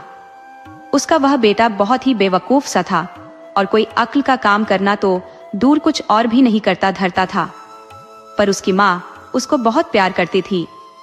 वह उसके लिए अच्छा ही अच्छा सोचती थी और अगर वह कोई गलत काम भी करता था तो उसकी गलती के लिए वह कोई न कोई बहाना ढूंढ लेती थी। धीरे धीरे वह लड़का बड़ा हो गया और अब शादी के लायक हो गया। उसकी माँ ने अपने पति से कहा कि अब बेटा बड़ा हो गया है, सो वह उसके लिए कोई अच्छी सी लड़की ढूंढकर उसकी शादी कर दे। पर वह सौदागर अपने बेटे की बेवकूफियों पर इतना शर्मिंदा था कि उसने अपने मन में यह तय कर रखा था कि वह उसकी शादी कभी नहीं करेगा। उधर उसकी माँ उसकी शादी की बहुत चिंता कर रही थी। वह तो बहुत दिनों से उसकी शादी का सपना देख रही थी कि कब मेरा बेटा बड़ा होगा और कब मैं उसकी शादी करूंगी। वह सारी उम्र कुंवारा बैठा रहे, ये तो वह सोच भी नहीं सकती थी और न वह इसके लिए तैयार ही थी। सो उसने अपने बेटे की शादी के लिए बहुत कोशिशें की। उसने अपने पति को उसकी अक्लमंदी के कई लक्षण बताए, कई अक्लमंदी के काम बताए ताकि उसका पति उसकी शादी कर दे। पर शादी करने की बजाय वह उसकी इन बातों से चिड़चिड़ा ज्यादा होता गया। एक दिन जब उसकी पत्नी अपने बेटे की तारीफ किए जा रही थी तो वह चिड़चिड़ा होकर अपनी पत्नी से बोला, देखो तुम मुझसे यह सब कितनी बार कह चुकी हो, पर तुमने इसे मुझे साबित करके कभी नहीं दिखाया, क्योंकि मुझे तुम्हारी बातों पर बिल्कुल भी विश्वास नहीं है कि जो कुछ तुम कह रही हो उसमें जरा सा भी सच है। माएं अपने बच्चों के प्यार में अंधी होती हैं। खैर, तुम्हारी संतुष्टि को लिए मैं उस बेवकूफ को एक मौका और देता हूँ। तुम उसको बुलाओ और उसको ये 3 पैसे दो और उससे कहो कि वह बाजार जाए और इसमें से 1 पैसे की कोई एक चीज ऐसी खरीद कर लाए जो उसके अपने लिए हो। दूसरा पैसा वह नदी में फेंक दे और तीसरे पैसे से वह ये 5 चीजें खरीदे, कुछ खाने के लिए, कुछ पीने के लिए, कुछ चबाने के लिए, कुछ बागीचे में बोने के लिए और कुछ गाय को भी खिलाने के लिए। माँ को यह सुनकर बहुत खुशी हुई कि अब कम से कम उसके बेटे को अपने आप को साबित करने का मौका मिलेगा। सो तुरंत ही उसने अपने बेटे को बुलाया, उसे 3 पैसे देकर उसके पिता की सारी बात उसको समझा दी। बेटे ने भी उससे पैसे लिए और बाजार चल दिया। बाजार जाकर उसने 1 पैसे का कुछ अपने लिए खरीदा और खा लिया। उसके बाद वह एक नदी के पास आया और दूसरा पैसा नदी में फेंकने ही वाला था कि इसको अपनी बेवकूफी समझकर वह रुक गया। इसको नदी में फेंकने से क्या भला हो सकता है? अगर मैं 1 पैसा नदी में फेंक देता हूँ तो मेरे पास केवल 1 पैसा ही बच जाएगा और फिर इस 1 पैसे से मैं ऐसा क्या खरीद सकता हूँ जो खाने का भी हो और पीने का भी हो, चबाने वाला भी हो और बागीचे में बोने वाला भी हो और साथ में गाय के खाने वाला भी हो, जैसा कि उसकी माँ ने कहा था। और अगर मैं इसे नदी में नहीं फेंकता हूँ तो इसका मतलब है कि मैं माँ का कहना नहीं मानता। वह इसी सोच में पड़ा था कि किस्मत से उसी समय वहां से एक लोहार की बेटी जा रही थी। उसने देखा कि नदी के किनारे एक लड़का उदास खड़ा है। उसने उसको वहां इस तरह खड़े देखकर उसने उससे पूछा कि क्या बात है, वह इतना उदास क्यों खड़ा है। उसने उस लड़की को वह सब बताया जो उसकी माँ ने उससे कहा था। फिर उसने उसको बताया कि उसकी माँ ने तीसरा पैसा नदी में फेंकने के लिए कहा था, पर यह तो बेवकूफी है, लेकिन वह करे तो क्या करे। पैसा नदी में नहीं फेंकने पर तो माँ का कहना न मानना होगा, जो वह नहीं चाहता था। वह लड़की बहुत होशियार थी। वह बोली, मैं तुमको बताती हूँ कि तुम क्या खरीदो। तुम जाकर 1 पैसे का तरबूज खरीद लो और तीसरा पैसा अपनी जेब में रख लो। उसको तुम नदी में मत फेंको। तरबूज? हाँ तरबूज। वह आगे बोली, देखो तरबूज तुम्हारी माँ की सब शर्तों को पूरा करेगा। वह खाने की चीज भी है और वह पीने की चीज भी है, वह चबाने की चीज भी है और वह जमीन में बोने के लिए भी कुछ देगा और वह गाय के खाने के लिए भी कुछ देगा। तुम जाकर यह खरीद कर ले जाकर अपनी माँ को दे देना। मुझे यकीन है कि वह तुम्हारी इस खरीद से बहुत खुश होंगी। सो उसने ऐसा ही किया। जब उसकी माँ ने अपने बेटे की अक्लमंदी देखी तो वह बहुत खुश हुई। उसको लगा कि उसका बेटा वाकई बहुत अक्लमंद है। वह तुरंत ही अपने पति के पास दौड़ी दौड़ी गई और उस तरबूज को दिखाकर बोली, देखो ये मेरे बेटे का काम है। तरबूज देखकर वह सौदागर भी आश्चर्य में पड़ गया। वह बोला, मुझे विश्वास नहीं होता कि यह काम उसने खुद किया है। उसे तो अक्ल ही नहीं है। जरूर किसी ने उसको यह करने की सलाह दी है। फिर उसने अपने बेटे की तरफ देखकर उससे पूछा, तुमसे यह करने के लिए किसने कहा? वह बोला, एक लोहार की लड़की ने मुझे यह सलाह दी थी। सौदागर अपनी पत्नी की तरफ देखकर बोला, देखा तुमने, मुझे मालूम था कि यह इस बेवकूफ का काम ही नहीं है। खैर चलो, अगर तुम राजी हो तो और इसकी इच्छा हो, इसकी शादी उस लोहार की बेटी से कर दो जो खुद इतनी होशियार है और उसने इसमें अपनी इतनी रुचि दिखाई है। माँ बोली, इससे अच्छी तो कोई बात हो ही नहीं सकती। अगले कुछ दिनों में सौदागर लोहार के घर गया और उसकी लड़की को देखकर आया जिसने उसके बेटे की सहायता की थी। जब वह उसके घर पहुंचा तो लड़की ने ही दरवाजा खोला। सौदागर ने उससे पूछा, बेटी क्या तुम घर पर अकेली हो? लड़की बोली, जी हाँ। सौदागर ने पूछा, तुम्हारे माता पिता कहाँ हैं? वह बोली, मेरे पिता एक कौड़ी का लाल खरीदने गए हैं और मेरी माँ शब्द बेचने गई है, पर वे लोग जल्दी ही आने वाले होंगे। जब तक वे आए तब तक अंदर आकर आप उनका इंतजार करें। लड़की की बात सुनकर सौदागर कुछ सोच में पड़ गया और कुछ न समझते हुए पूछा, तुमने क्या कहा कि तुम्हारे माता पिता कहाँ गए हैं? लड़की बोली, मेरे पिता एक कौड़ी का लाल यानी लैंप के लिए तेल खरीदने गए हैं और मेरी माँ कुछ शब्द बेचने यानी किसी की शादी का रिश्ता तय करने गई है। सौदागर लड़की की होशियारी की बातें सुनकर भौंचक्का रह गया, पर उसने अपने विचारों को प्रकट नहीं होने दिया। इसी समय लोहार और उसकी पत्नी घर वापस लौट आए। वे अपने घर में इतने बड़े और अमीर सौदागर को देखकर बहुत आश्चर्यचकित हुए। उन्होंने उसको सलाम किया और पूछा, आपने इस गरीब के घर आने का कष्ट कैसे किया? सौदागर बोला, मैं अपने बेटे के लिए आपकी बेटी का हाथ मांगने आया हूँ। लोहार ने इस रिश्ते को तुरंत ही स्वीकार कर लिया। शादी का दिन तय कर लिया गया और सौदागर अपने घर वापस लौट गया। घर आकर वह अपनी पत्नी से बोला कि यह सब ठीक है। लोहार शादी के लिए राजी हो गया है और शादी का दिन भी पक्का हो गया है। तुरंत ही यह खबर सब जगह फैल गई कि लोहार की बेटी की शादी सौदागर के बेटे से हो रही है। लोगों ने बात करना शुरू कर दिया कि सौदागर अपने बेटे की शादी अपने से नीचे घर में कर रहा है। यह ठीक नहीं है। कुछ लोग तो यहाँ तक पहुँच गए कि उन्होंने सौदागर के बेटे के पास जाकर उसे चेतावनी दी कि वह लोहार से जाकर कहे कि अगर उसने अपनी बेटी की यह गलत शादी की तो वह उसकी बेटी की रोज 7 बार जूतों से पीटेगा। उन्होंने सोचा कि उसकी इस धमकी से लोहार शायद डर जाएगा और यह सगाई तोड़ देगा। उन्होंने उससे आगे कहा कि अगर ऐसा नहीं हुआ और फिर भी तुम्हारी शादी उससे हो गई तो पहले दिन ही तुम अपनी पत्नी को इस तरह से मारोगे ताकि वह तुम्हें आगे तंग न करे और तुम्हारा कहना माने। वह बेवकूफ लड़का इस प्लान को एक बहुत अच्छा प्लान समझकर मान गया और उसने वैसा ही किया। उसने लोहार से जाकर वह सब कह दिया जो लोगों ने उससे लोहार से कहने के लिए कहा था। लोहार यह सुनकर बहुत परेशान हुआ। उसने यह सब अपनी बेटी को बताया जो सौदागर के बेटे ने उससे कहा था और उससे प्रार्थना की कि वह उस आदमी से कोई संबंध न रखे। उसने कहा, ऐसी शादी करने से तो जिसमें पति पत्नी को चोर की तरह से पीटे, जिंदगी भर शादी न करना अच्छा है। लड़की बोली, पिताजी आप चिंता मत कीजिए। साफ जाहिर है कि कुछ नीच लोगों ने उनको आपसे ऐसा कहने पर मजबूर किया है, पर आप बिल्कुल परेशान ना हो, ऐसा कभी नहीं होगा। एक आदमी के कहने में और उसके वही काम करने में बहुत अंतर होता है। आप मेरे लिए बिल्कुल नहीं डरें।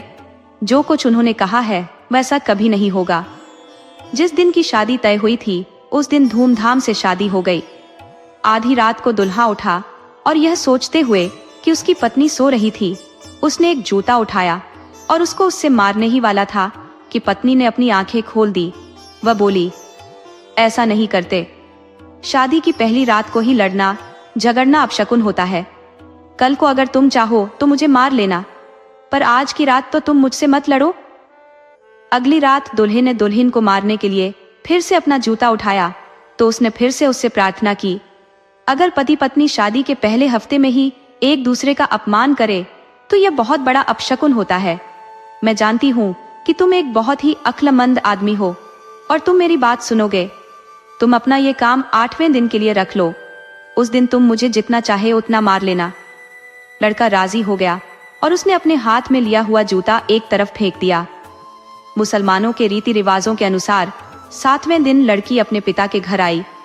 जब लड़के के दोस्त लोग उससे मिले तो वे बोले, आहा, तो उसने तुम्हें भी अच्छा बना दिया। तुम कितने बेवकूफ हो, हमें मालूम था कि ऐसा ही होगा। इस बीच सौदागर की पत्नी अपने बेटे के आगे के जीवन के बारे में सोच रही थी। वह सोच रही थी कि अब समय आ गया है जब उसको आजादी से रहना चाहिए। सो उसने अपने पति से कहा, तुम उसको कुछ सामान दे दो और उसको बेचने के लिए उसे बाहर जाने दो। सौदागर बोला, कभी नहीं। उसके हाथ में यह सब देना तो ऐसा होगा जैसे पैसे को पानी में फेंकना। वह तो उस सबको बर्बाद कराएगा। पत्नी बोली, अब जाने भी दो, उसको अक्ल इसी तरह से तो आएगी। उसको कुछ पैसे दो और उसको दूर देशों की यात्रा पर भेज दो। अगर उससे वह कुछ पैसा कमाता है तो कम से कम हम उससे यह उम्मीद रख सकते हैं कि वह पैसे की कीमत समझेगा, और अगर वह पैसा गंवा कर और गरीब होकर लौटता है तो हम यह उम्मीद करेंगे कि जब वह दोबारा कमाएगा तब उसकी कीमत समझेगा। वह किसी भी हालत में लौटे, हम फायदे में रहेंगे। इनमें से किसी भी अनुभव के बिना वह कुछ नहीं सीख सकता। इस तरह सौदागर की पत्नी ने सौदागर को अपने बेटे को अकेले व्यापार पर भेजने के लिए राजी कर लिया। उसने अपने बेटे को बुलाया, उसको कुछ पैसे दिए, कुछ सामान दिया और कुछ नौकर उसके साथ करके उसे व्यापार करने भेज दिया। इस तरह वह नौजवान सौदागर अपने नौकरों के साथ व्यापार पर चल दिया। उनका कारवां बहुत दूर नहीं गया था कि वे सब एक बहुत बड़े बागीचे के पास से गुजरे। उस बागीचे के चारों तरफ एक बहुत ऊंची चहारदीवारी खींची हुई थी। नौजवान सौदागर ने पूछा, यह क्या जगह है? इसके अंदर जाओ और देख कर आओ। उसके नौकर लोग गए और वापस आकर उसे बताया कि उस चहारदीवारी के अंदर एक बहुत बड़े बागीचे में एक बहुत बड़ी और शानदार बिल्डिंग है। इस पर वह नौजवान सौदागर खुद उस बागीचे के अंदर गया। जब वह उस बड़ी और शानदार बिल्डिंग को देख रहा था तो उसमें उसको एक बहुत सुंदर लड़की दिखाई दी। उस लड़की ने उसको नड़ खेलने के लिए अंदर बुलाया। ये लड़की एक बहुत बड़ी जुआरी थी। इसको वे सब चालें आती थी जिनसे वह अपने साथ खेलने वाले का सारा पैसा ले लेती थी। उसकी एक सबसे प्रिय चाल ये थी कि जब वह खेलती थी तो एक बिल्ली अपने साथ रखती थी, जो उसने इस तरह से सिखा रखी थी कि जब वह उसको इशारा करती थी तो वह लैंप के पास जाकर उसको बुझाकर अंधेरा कर देती थी। ऐसा इशारा वह उसको तब करती थी जब वह अक्सर हार रही होती थी, और इस तरह से वह अपने साथ खेलने वाले का सारा पैसा हड़प लेती थी। यही चाल उसने इस नौजवान सौदागर के साथ भी खेली और उसका काफी पैसा जीत लिया। और उसका केवल पैसा ही नहीं बल्कि उसकी हर चीज चली गई। उसका पैसा, उसका सामान, उसके नौकर, यहाँ तक कि वह खुद को भी हार गया। और अब जब उसके पास कुछ नहीं बचा तो उसको जेल में डाल दिया गया। यहाँ उसके साथ बहुत बुरा बर्ताव किया गया। अक्सर वह सिर उठाकर अल्लाह से प्रार्थना करता कि वह उसे इस हालत से बचाने के लिए इस दुनिया से उठा ले। एक दिन उसने जेल के दरवाजे के सामने से जाता हुआ एक आदमी देखा तो उसने उसको पुकारा और उससे पूछा कि वह वहां कब आया था। आदमी ने जवाब दिया कि वह फला फला देश से आया था, और उसने अपने देश का वही नाम बताया जिसमें उसका पिता रहता था। नौजवान सौदागर कैदी ने कहा, यह तो ठीक है, पर क्या तुम मेरे ऊपर एक उपकार करोगे? जैसा कि तुम देख रहे हो, मैं यहाँ इस जेल में कैद हूँ। मैं यहाँ से तब तक नहीं निकल सकता जब तक मेरे ऊपर पड़ा एक बड़ा कर्जा न निबट जाए। मैं यह चाहता हूँ कि तुम मेरी ये 2 चिट्ठियाँ लो। इनमें से एक चिट्ठी मेरे पिता को दे देना और एक मेरी पत्नी को दे देना।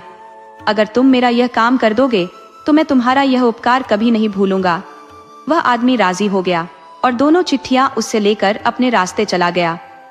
अपने पिता की चिट्ठी में उसने वह सब लिखा था जो उसके ऊपर बीता था, और अपनी पत्नी वाली चिट्ठी में उसने लिखा था कि उसने बहुत सारा पैसा कमा लिया है और अब वह जल्दी ही घर वापस आकर उसे जूते से मारेगा, जैसा कि उसने उससे पहले ही कहा था। जैसे ही उस आदमी ने उस देश में अपना काम खत्म किया, वह अपने देश लौट गया और जाकर दोनों चिट्ठियां दे दी। उसको पढ़ना लिखना आता नहीं था, सो गलती से उसने पिता की चिट्ठी पत्नी को और पत्नी वाली चिट्ठी पिता को दे दी। अच्छी खबर पढ़कर पिता बहुत खुश हुआ। हालांकि उसको यह समझ में नहीं आया कि वह चिट्ठी उसकी बजाय उसकी बहू को क्यों लिखी गई थी और उसके बेटे ने अपनी पत्नी को ऐसी पीटने वाली बात क्यों लिखी थी। जब सौदागर के बेटे की पत्नी ने अपनी चिट्ठी पढ़ी तो वह बहुत दुखी हुई और उसको भी यह समझ में नहीं आया कि वह चिट्ठी उसके पति ने अपने पिता के नाम क्यों लिखी थी, उसके नाम क्यों नहीं लिखी। ये बात न समझ पाने से वह अपने ससुर के पास गई और जाकर अपनी चिट्ठी का हाल उनको बताया तो दोनों की गुत्थी और उलझ गई, क्योंकि दोनों चिट्ठियों में अलग अलग लिखा था। बहू बहुत होशियार और समझदार थी। उसने अपने ससुर से बात की और अपने पति की सहायता के लिए चल पड़ी और अगर हो सका तो उसको आजाद कराने के लिए भी। उसके ससुर ने उसको जाने की इजाजत दे दी और साथ में उसके रास्ते के लिए उसे कुछ पैसे भी दे दिए। लड़की ने आदमी का वेश रखा और चल दी। चलते चलते वह भी उसी जगह पहुंच गई जहां वह सुंदर लड़की रहती थी। उसने उस लड़की के पास यह खबर पहुंचाई कि वह एक बहुत ही अमीर सौदागर का बेटा है और एक अच्छा जुआरी है, इसलिए वह उसके साथ दो दो हाथ खेलना चाहता है। वह लड़की तुरंत राजी हो गई। शाम को उन दोनों को खेलना था। इस बीच बहू ने उस लड़की के नौकरों से पूछताछ की कि उनकी मालकिन खेल में जीतने के लिए कौन कौन सी चालें इस्तेमाल करती है। पहले तो नौकर उसको यह बताने से हिचकिचाए, पर जब बहू ने उनको अशर्फियों के ढेर और कुछ और सामान दिखाया तो वे मान गए और सब कुछ बताने पर तैयार हो गए।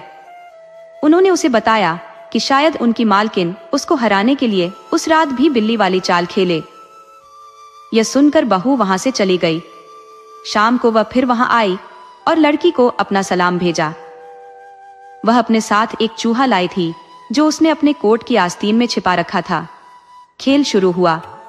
बहुत अच्छी खिलाड़ी होने की वजह से बहू जीतने लगी। ये देखकर उस नीच जुआरी लड़की ने अपने बिल्ली को इशारा किया। बिल्ली तुरंत ही लैंप की तरफ चली। उसी समय बहू ने अपनी आस्तीन में से चूहा छोड़ दिया। छोड़ते ही चूहा दूर भाग गया और उसके पीछे पीछे भाग गई बिल्ली। कमरे की सारी चीजें इधर उधर हो गई। लड़की कुछ परेशान सी हो गई तो बहू बोली, क्या हम अपना खेल शुरू करें? बस फिर क्या था, अब कोई बाधा नहीं थी। सो बहू वह बाजी भी जीत गई और फिर दूसरी तीसरी चौथी वह सब कुछ जीतती चली गई। उसने न केवल अपने पति के पैसे और सामान ही जीत लिया, बल्कि उस लड़की का पैसा, सामान, नौकर, महल आदि सब कुछ जीत लिया। इतनी आसानी से सब कुछ जीता हुआ सामान उसने बड़े बड़े बक्सों में बंद किया। वहां के सारे कैदियों को आजाद किया। उसका पति भी दूसरे कैदियों के साथ उसे धन्यवाद देने के लिए वहां आया, पर वह उसे उस वेश में पहचान न सका। उसने उसे ध्यान से देखा और पूछा कि क्या वह उसका सरदार बनना चाहेगा। मजबूरी की हालत में उसने उसका सरदार बनना स्वीकार कर लिया। बहू ने उसके फटे मैले कपड़े उतरवाकर सरदारों जैसे कपड़े पहनवाए। सरदार ने ही फिर उनके वहां से जाने का इंतजाम किया। उसके पुराने कपड़े लकड़ी के एक छोटे से बक्से में रख दिए गए। सारे बक्सों की चाबियां सरदार के हवाले कर दी गई, पर जिस बक्से में नौजवान सौदागर के पुराने कपड़े थे, उस बक्से की चाबी बहू ने अपने पास रखी। जब सब तैयारियां हो गई तब वे सब वहां से चल दिए। उस नीच लड़की को उन्होंने अपने साथ ले लिया। जब वे सब अपने देश के पास पहुंचे तो बहू ने सरदार से कहा, मुझे अपना एक जरूरी काम है तो मैं इस तरफ जाता हूं, पर तुम मेरी चिंता मत करना। तुम सीधे शहर चले जाओ और ये सब सामान अपने साथ ले जाओ। इस सब सामान को अपने घर में संभाल कर रख देना जब तक मैं लौट कर आता हूँ। मैं तुम्हारे पिता को जानता हूँ और तुम्हारे ऊपर भरोसा कर सकता हूँ। अगर मैं 20 दिनों तक ना आऊं तो ये सारी चीजें तुम्हारी हैं। इतना कहकर बहू तो अपने घर चली गई और उसका सरदार, उस नीच लड़की, नौकर चाकर और सब सामान के साथ अपने घर चला गया। अपने घर पहुंचकर बहू ने अपने पिता से यह मामला छिपाने के लिए कहा। कुछ दिनों बाद वह अपनी ससुराल गई तो जैसे ही उसके पति ने उसे देखा तो बोला, क्या तुम्हें मालूम है कि मुझे तुम्हें कितनी बार पीटना है? ऐसा कहकर उसने अपना जूता निकालने का बहाना किया। उसके माता पिता बोले, छी छी, क्या तुम घर में आने के इस शानदार मौके को ऐसे नीच काम करके मनाओगे? उसकी पत्नी बोली, अब मुझे पता चला। अब तक मैं सोचती थी कि शायद तुम में कुछ अक्ल आ गई होगी, पर लगता है कि तुम वैसे के वैसे ही रहे। इधर देखो, वह बक्सा मेरे पास लाओ, उसको खोलो और उसमें रखे गंदे कपड़े देखकर बताओ कि ये कपड़े किसके हैं, तुम्हारे या किसी और के। इनको देखो और याद करो कि जेल के रखवालों ने तुम्हारे साथ कैसा व्यवहार किया था, कितनी जोर जोर से मारा था उन्होंने तुमको, कितना खराब और कितना कम खाना दिया था उन्होंने तुमको, और कितनी गालियां दी थी उन्होंने तुमको। ये याद करके तो तुम कांप जाते होगे ना। सुनो, मैं ही वह अमीर सौदागर का बेटा हूँ जिसने तुमको छुड़ाया है। जो चिट्ठी तुमने अपने पिता को लिखी थी वह इत्तेफाक से मेरे पास आ पहुंची। मैंने तुम्हारा दुख पढ़ा और तुरंत ही तुमको छुड़ाने के लिए चल पड़ी।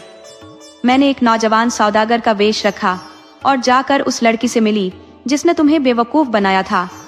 मैं उसके साथ खेली और तुम्हारा सब कुछ जीत लिया जो तुमने हारा था, और इसके अलावा उस लड़की का भी सब कुछ जीत लिया। यही वह लड़की है। जाओ और जाकर उससे पूछो कि वह मुझे पहचानती है कि नहीं। उस जुआरी लड़की ने कहा, हाँ हाँ, यही है वह। सौदागर का बेटा तो यह सुनकर भौंचक्का रह गया। उसके मुंह से तो कोई बोल ही नहीं फूटा।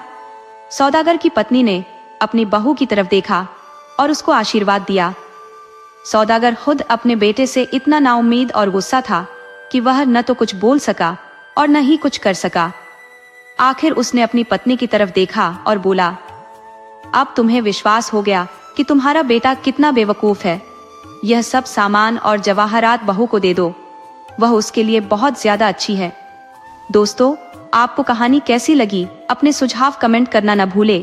तो चलिए आज की अगली कहानी शुरू करते हैं।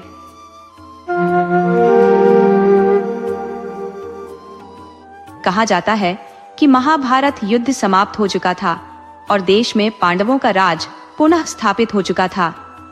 एक दिन महाराज युधिष्ठिर ने हस्तिनापुर के विद्वानों और वरिष्ठों को भोजन के लिए निमंत्रित किया। भोजन करवाने के बाद महाराज युधिष्ठिर उनसे संबोधित हुए, महाभारत युद्ध में हमने विजय पाई और समूचे देश पर हमारा शासन है, पर न जाने क्यों मेरा मन उदास है, जैसे मेरे हृदयोद्यान के सघन बौरों पर तुषारपात हो गया है। क्या आप में से कोई महानुभाव मेरी इस उदासी का कारण बता सकता है? कुछ क्षणों के बाद एक वयोवृद्ध महानुभाव ने कहा, महाराज, युद्ध में असंख्य लोगों का खून बहा, लाखों घर बर्बाद है गए, अनेक माताओं की आंखों के तारों को मौत के घाट उतारा गया, दुल्हनों के मेहंदी रचे हाथ फीके पड़ गए, हस्तिनापुर की गलियों और बाजारों में शोणित के नद बह गए। यहाँ का कण कण रक्त रंजित है, इसीलिए आपका मन अशांत एवं उदास है। इस पातक से मुक्ति पाने के लिए आपको प्रायश्चित्त स्वरूप अश्वमेध यज्ञ रचाना चाहिए। ये सुनकर निर्णय लिया गया कि अश्वमेध यज्ञ रचाया जाए। इस बारे में श्री कृष्ण जी को भी अवगत कराया गया। अब यहाँ यह प्रश्न उठाया गया कि इस यज्ञ में वेद पाठ कौन करेगा तथा यज्ञ के प्रमुख पंडित का पद किसे दिया जाएगा। इस काम के लिए कोई उच्च कोटि का विद्वान तथा महान साधक ही चुना जाना चाहिए। अंत में इस बात का निर्णय लिया गया कि यह पद श्री कृष्ण ही संभाल लेंगे और उन्हें सूचित करने के लिए पांडवों के मंझले भाई भीम को भेजा गया ताकि श्री कृष्ण यज्ञ का श्री गणेश करें। भीम संदेश लेकर द्वारिका नगरी में श्री कृष्ण जी के पास पहुँचे। श्री कृष्ण ने जब भीम से संदेश सुना तो उन्होंने भीम से कहा कि मुझसे भी श्रेष्ठ और उत्तम विद्वान कश्मीर में है। इस विद्वान का नाम वाग्भट्ट है। इन्हीं के कर कमलों से ही यज्ञ का श्री गणेश करवाया जाना चाहिए। जब श्री कृष्ण का संदेश लेकर भीम हस्तिनापुर लौटे तो श्री कृष्ण का संदेश सुनकर सभी पांडव एवं विद्वान हैरान हो गए और कहने लगे कि क्या हस्तिनापुर के विद्वानों से भी बढ़कर कोई श्रेष्ठ विद्वान देश में विद्यमान है।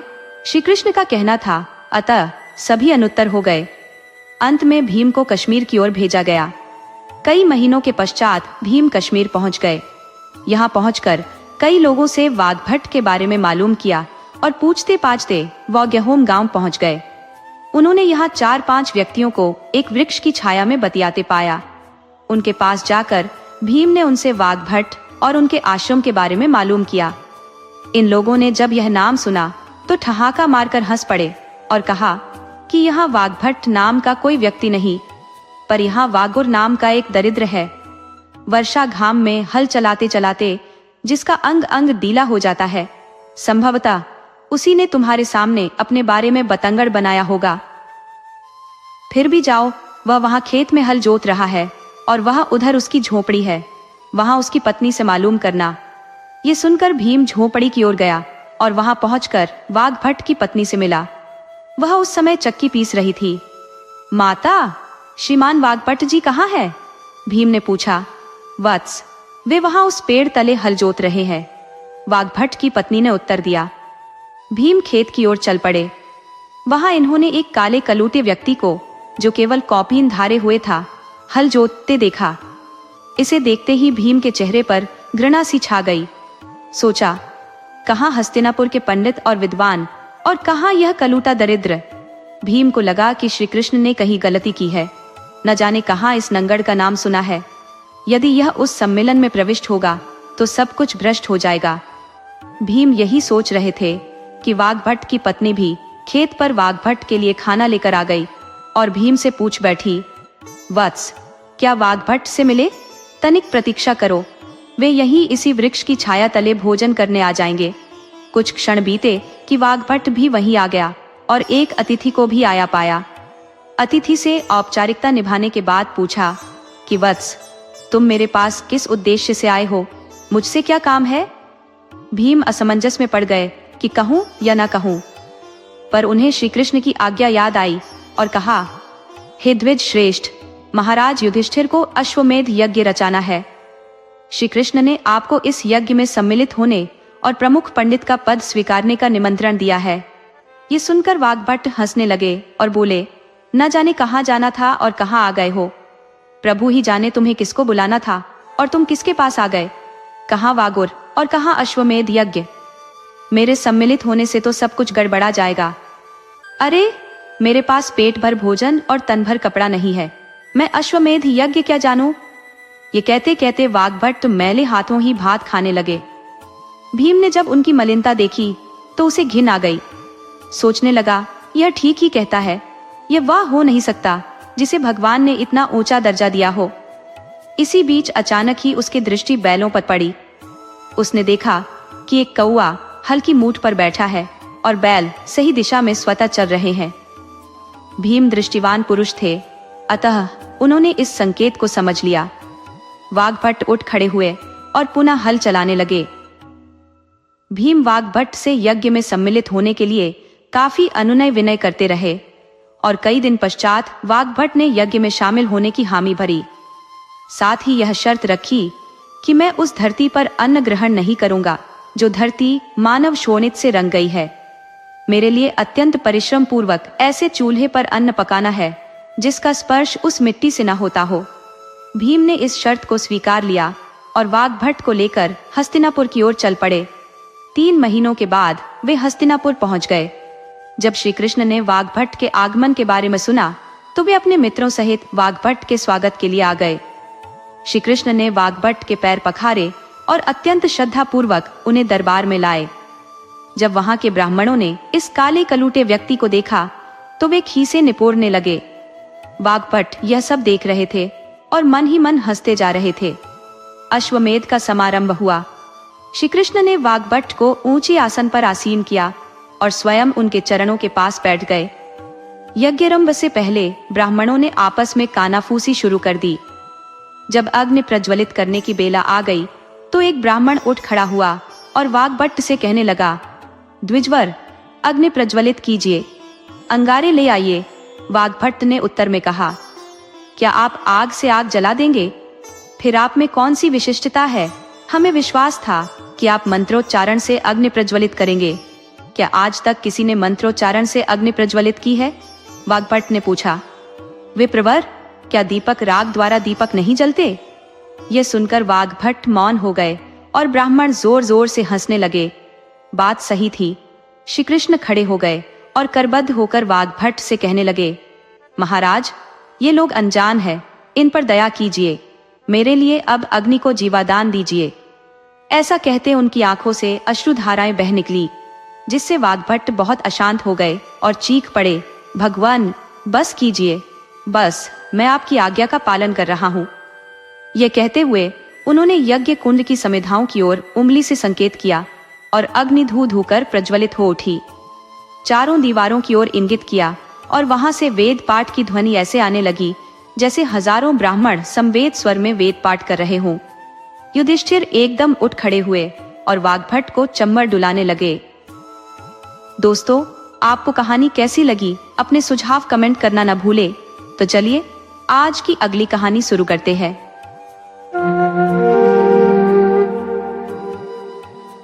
बहुत पहले की बात है। एक गांव में एक सीधा साधा किसान रहता था। छोटा सा जमीन का टुकड़ा था उसके पास, वह भी खुश्क। उसका गुजारा कठिनाई से चलता था। परिवार में काफी सारे सदस्य और धन का अभाव। जीवन से ऊबा और कर्जे में डूबा हुआ था।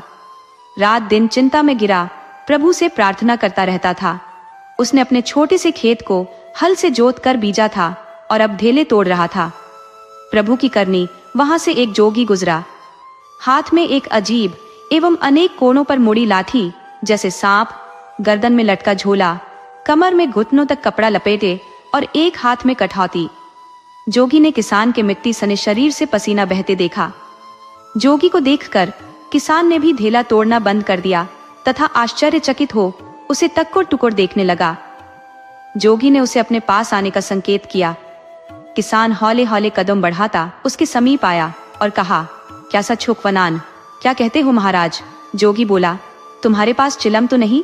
मैं चरस का सूटा लगाना चाहता हूँ। किसान को उसकी भाषा समझ न आई। जोगी को भी लगा कि इसे मेरी भाषा समझ में नहीं आती है, अतः उसने इशारों से चिलम पीना और धुआं छोड़ना दिखा दिया। किसान को अब समझ आया कि जोगी हुक्का चाहता है। किसान संकेत करते हुए जोगी को एक वृक्ष की छाया तले ले गया और वहां उसे अपना मिट्टी का हुक्का दिखाया। उसने हुक्का में पास ही बहती छोटी सी कुलिया को ताजा पानी से भरा तथा प्रेम से जोगी के सामने रख दिया। अलाव से एक मिट्टी के टूटे बर्तन के टुकड़े पर अंगारे ले आया। जोगी यह सब देख रहा था और उसे किसान की हालत पर बहुत तरस आ रहा था। वह उसका आतिथ्य देखकर प्रसन्न भी हो रहा था। किसान ने जेब से तांबे का एक पैसा निकाला और चिलम के छेद में डाल दिया, क्योंकि चिलम का छेद बड़ा और खुला था। यह जंग लगा पैसा भी उसने अपने खेत से ही पाया था। जोगी ने चरस की एक गोली निकाली और तंबाकू के साथ तथा कुछ और मिलाकर चिलम में भर दिया। चिलम पर दहकते अंगारे रखकर वह आकाश की ओर देखते हुए वह कश लगाने लगा। धुएं के बादल उठे और जोगी की आंखें दहकते अंगारों से भी लाल हो गईं। किसान को संबोधित करते हुए वह कहने लगा, आप गरीब है, आप गरीब है। किसान को इसका अर्थ समझ न आया, पर गरीब शब्द सुनकर उसने हाँ में सिर हिलाया। हाँ, गरीब सख बहुत है। इसी के साथ जोगी उठ खड़ा हुआ, किसान को हाथ से सलाम की ओर चलता बना। किसान ने उसे जाते हुए दूर तक देखा, फिर किसान ने चिलम खाली की। जंग लगा पैसा जो पहले लाल था अब पीला यानी सोने जैसा बन गया था। उसी समय उस ओर उस गांव का सुनार आ गया। किसान ने सुनार से कहा, अरे उस्ताद जी, जरा यहाँ आइए और इसे देखिए। किसान ने यह मजाक में ही कहा था। सुनार, जिसका नाम अहमद था, किसान के पास आया और पूछा, किसे? किसान ने पैसा दिखाया। अहमद सुनार बैठ गया, कसौटी जेब से निकाली और पैसे को पूरी तरह देखा और कहा, ठीक है, शुद्ध है। क्या इसे बेचना है? जी हाँ, पैसों की आवश्यकता है।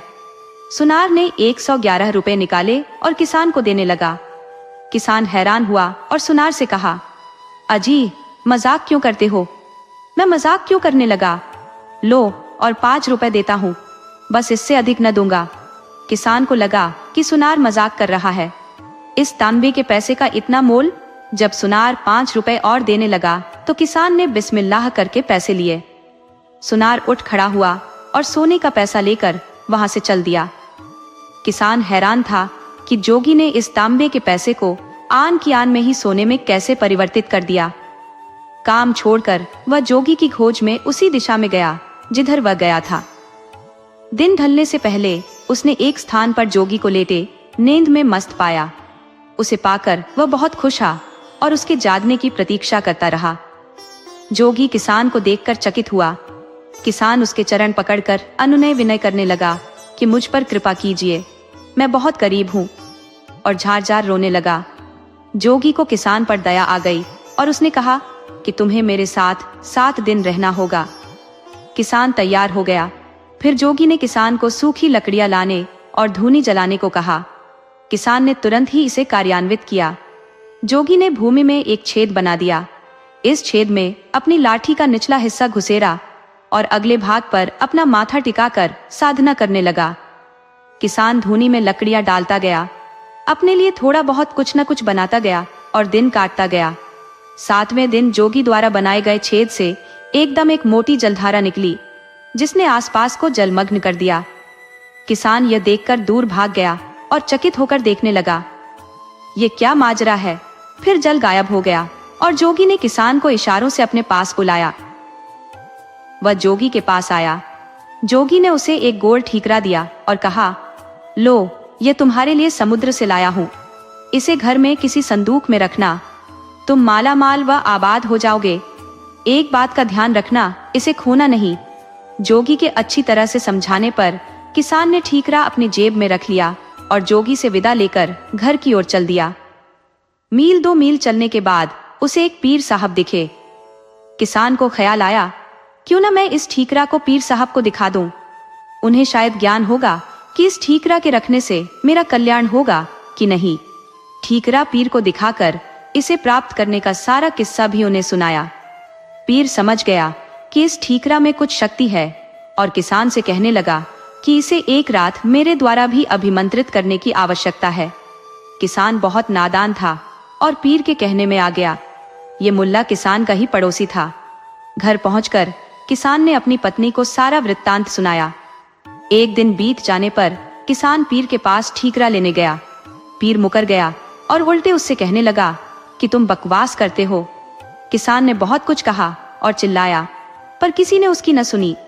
लोगों ने उससे कहा कि तुम पागल हो गए हो। वह बहुत पछताया और परेशान हो गया। सोच विचार के बाद वह फिर जोगी की खोज में निकल पड़ा। पूरे 1 दिन की खोज के बाद उसे जोगी मिल गया और रोते रोते उसने सारी दास्तां सुना दी। किसान ने जोगी के पैर पकड़ लिए और बहुत अनुनय विनय की। जोगी मन ही मन कहने लगा कि यह नादान है। ठीकरा उसके हाथ दिया। विवश होकर जोगी ने किसान से तुरंत आग जलाने को कहा। जोगी ने आग में अपना चिमटा लाल सुर्ख कर दिया और पूरी शक्ति से उसे जमीन में गाड़ दिया। चिमटे के गड़ते ही पीर जोगी के पास धड़ाम से गिर गया। जोगी ने उससे कहा, अरे कमीने, तुमने इस सीधे सादे इंसान को क्यों लूट लिया? ये बेचारा गरीब और अभावग्रस्त है। पीर पर जैसे वज्रपात हो गया और वह लाहौल विल्लाह पढ़ने लगा। जेब से ठीकरा निकाल के दिया और बाल बाल बच गया। किसान ने अपना ठीकरा लिया और जोगी से विदा लेकर चल दिया। पीर को दंड मिला कि वह पूरे 1 महीने तक जंगल से अलाव के लिए सूखी लकड़ियां इकट्ठी करके लाए, तभी उसकी जान बख्श दी जाएगी। किसान 1 महीने में ही अपने क्षेत्र का बड़ा व्यापारी बन गया। मुल्ला जब लौटा तो हैरान हो गया और पछताया। वह किसी को भी मुंह दिखाने लायक नहीं रहा था। दोस्तों, आपको कहानी कैसी लगी? अपने सुझाव कमेंट करना न भूले। तो चलिए आज की अगली कहानी शुरू करते हैं।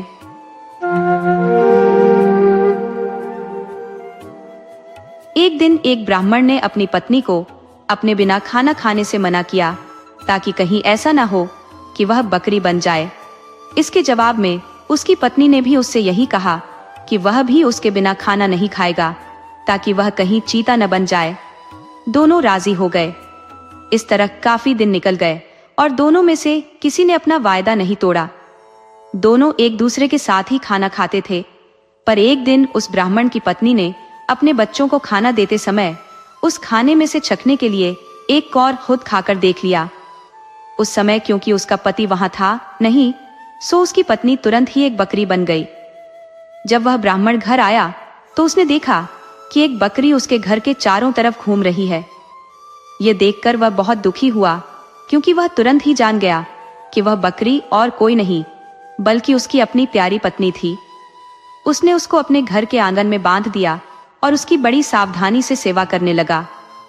कुछ साल बाद उसने दूसरी शादी कर ली, पर उसकी दूसरी पत्नी उसकी पहली पत्नी के बच्चों के साथ बिल्कुल भी अच्छा व्यवहार नहीं करती थी। वह तो उनको खाना भी बहुत कम देती थी। वे बच्चे बेचारे बहुत परेशान रहते थे। उनकी बकरी माँ उनकी शिकायतों को सुनती रहती, पर वह बेचारी भी कुछ नहीं कर सकती थी। उन बच्चों की माँ ने यह भी देखा कि उसके बच्चे दुबले होते जा रहे हैं। इसीलिए एक दिन उसने अपने बच्चों में से एक बच्चे को अपने पास बुलाया और उससे दूसरों को भी यह बात चुपचाप बताने के लिए कहा कि जब भी उनको भूख लगे तो वे एक डंडी से उसके सींगों को मारें। ऐसा करने से उसके सींगों में से कुछ खाना निकल आएगा जिसे वे खा सकते थे। बच्चों ने ऐसा ही किया। अब जब भी उनको भूख लगती तो वे अपनी बकरी माँ के सींगों में डंडी मारते। इससे उनमें से कुछ खाना निकल आता और वे उसको खाकर अपना पेट भर लेते। इससे धीरे धीरे उनकी तंदुरुस्ती अच्छी होने लगी। पर यह तो उस सौतेली माँ की उम्मीदों के खिलाफ हो रहा था। उसके सौतेले बच्चे तो बजाय दुबले होने के और ज्यादा तंदुरुस्त होते जा रहे थे, जबकि वह खुद उनको बहुत कम खाना देती थी। वह उनको इतना तंदुरुस्त देखकर बहुत ही ताज्जुब में पड़ गई कि यह सब कैसे हो रहा था। कुछ समय बाद उस ब्राह्मण की दूसरी पत्नी ने एक एक आंख की बेटी को जन्म दिया। वह अपनी उस कानी बेटी को बहुत प्यार करती थी और उसकी किसी भी जरूरत को तुरंत ही पूरा करने को तैयार रहती थी, जिसको वह समझती थी कि वह उसको चाहिए। कुछ दिनों बाद जब वह लड़की काफी बड़ी हो गई, चलने फिरने लगी, बोलने चालने लगी, अच्छी तरह बात करने लगी, तो उसकी माँ उसको दूसरे बच्चों के साथ बाहर खेलने के लिए भेजने लगी। उसने उसको यह भी कहा कि वह अपने बड़े भाई बहनों पर निगाह रखे कि वे कब और कैसे खाते पीते हैं। लड़की ने कहा, ठीक है। वह लड़की उनके साथ सारे दिन रही और उसने वह सब कुछ देखा जो उनके साथ हुआ। यह सुनकर कि बकरी उसके सौतेले बच्चों को खाना दे रही थी, वह दूसरी पत्नी बहुत गुस्सा हुई। उसने तय कर लिया कि वह उस बकरी को जल्दी से जल्दी मरवा देगी। एक दिन उसने बहाना किया कि वह बहुत बीमार है और अपने इलाज के लिए एक हकीम को बुलवाया। उसने उस हकीम को रिश्वत दी और कहा कि वह उसके लिए दवा के तौर पर बकरी का मांस खाने के लिए बताए। उस हकीम ने ऐसा ही किया। ब्राह्मण अपनी पत्नी की बीमारी के लिए बहुत चिंतित था और हालांकि वह बकरी को बिल्कुल मारना नहीं चाहता था, फिर भी वह अपनी दूसरी पत्नी को ठीक करने के लिए उस बकरी को मारने को लिए तैयार हो गया। पर यह सुनकर उसकी पहली पत्नी के छोटे छोटे बच्चे बहुत रोए। वे बहुत दुखी होकर अपनी बकरी माँ के पास गए और उसको जाकर सब बताया। उनकी माँ ने कहा, मेरे प्यारे बच्चों, रो नहीं। जो जिंदगी मैं जी रही हूँ, ऐसी जिंदगी से तो मर जाना अच्छा है। रो नहीं। मुझे तुम्हारे खाने को लेकर कोई दुख नहीं है, क्योंकि अगर तुम मेरा कहा करोगे तो खाना तो तुमको उसके बाद भी मिलता रहेगा। मेरे मरने के बाद तुम लोग मेरी हड्डियां इकट्ठी कर लेना और उनको किसी ऐसी जगह दबा देना जहां उनको कोई ढूंढ न सके। फिर जब भी तुमको भूख लगे तो तुम वहां आ जाना, तुमको वहां खाना मिल जाएगा। उस बकरी ने उनको यह सलाह बड़े समय से दे दी थी, क्योंकि जैसे ही उसने अपनी बात खत्म की और उसके बच्चे वहां से गए कि तभी एक कसाई अपना बड़ा सा चाकू लेकर वहां आ पहुंचा और उसने उस बकरी को मार दिया।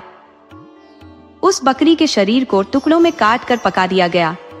ब्राह्मण की पत्नी ने उस बकरी के मांस को खाया, पर बच्चों को केवल हड्डियां ही मिली। बच्चों ने उन हड्डियों का वही किया जो उनकी बकरी माँ ने उनसे करने के लिए कहा था। उन्होंने उसकी हड्डियां एक ऐसी जगह दबा दी जहां उन्हें कोई ढूंढ नहीं सकता था। जब उनको खाने की जरूरत होती तो वे वहां जाते और उन हड्डियों से खाना मांग लेते और उनको खाना मिल जाता। सो अब उनको फिर से खाना रोज और खूब मिल रहा था। अब वे भूखे भी नहीं रहते थे। उनकी तंदुरुस्ती फिर से ठीक होती जा रही थी। उस बकरी के मर जाने के कुछ समय बाद ब्राह्मण की पहली पत्नी की एक बेटी पानी के नाले में अपना चेहरा धो रही थी कि उसकी नाक की लौंग खुल गई और पानी में गिर गई। एक मछली पानी के साथ साथ उसको भी पी गई। अब हुआ यह कि एक मछियारे ने वह मछली पकड़ ली और राजा के रसोइये को बेच दी। रसोइये ने जब उस मछली को पकाने के लिए काटा तो उसको यह देखकर बड़ा आश्चर्य हुआ कि उसके अंदर तो नाक की एक लौंग थी। वह उसको लेकर राजा के पास गया तो राजा को भी उसमें रुचि हो गई। राजा ने अपने राज्य में यह मुनादी पिटवा दी कि जिस किसी की भी नाक की लौंग खो गई हो वह उसको राजा से आकर ले जाए। कुछ ही दिनों में उस लड़की का भाई राजा के पास आया और बोला कि वह नाक की लौंग उसकी बहन की थी। उसकी यह नाक की लौंग उसका चेहरा धोते समय नाले में गिर पड़ी थी।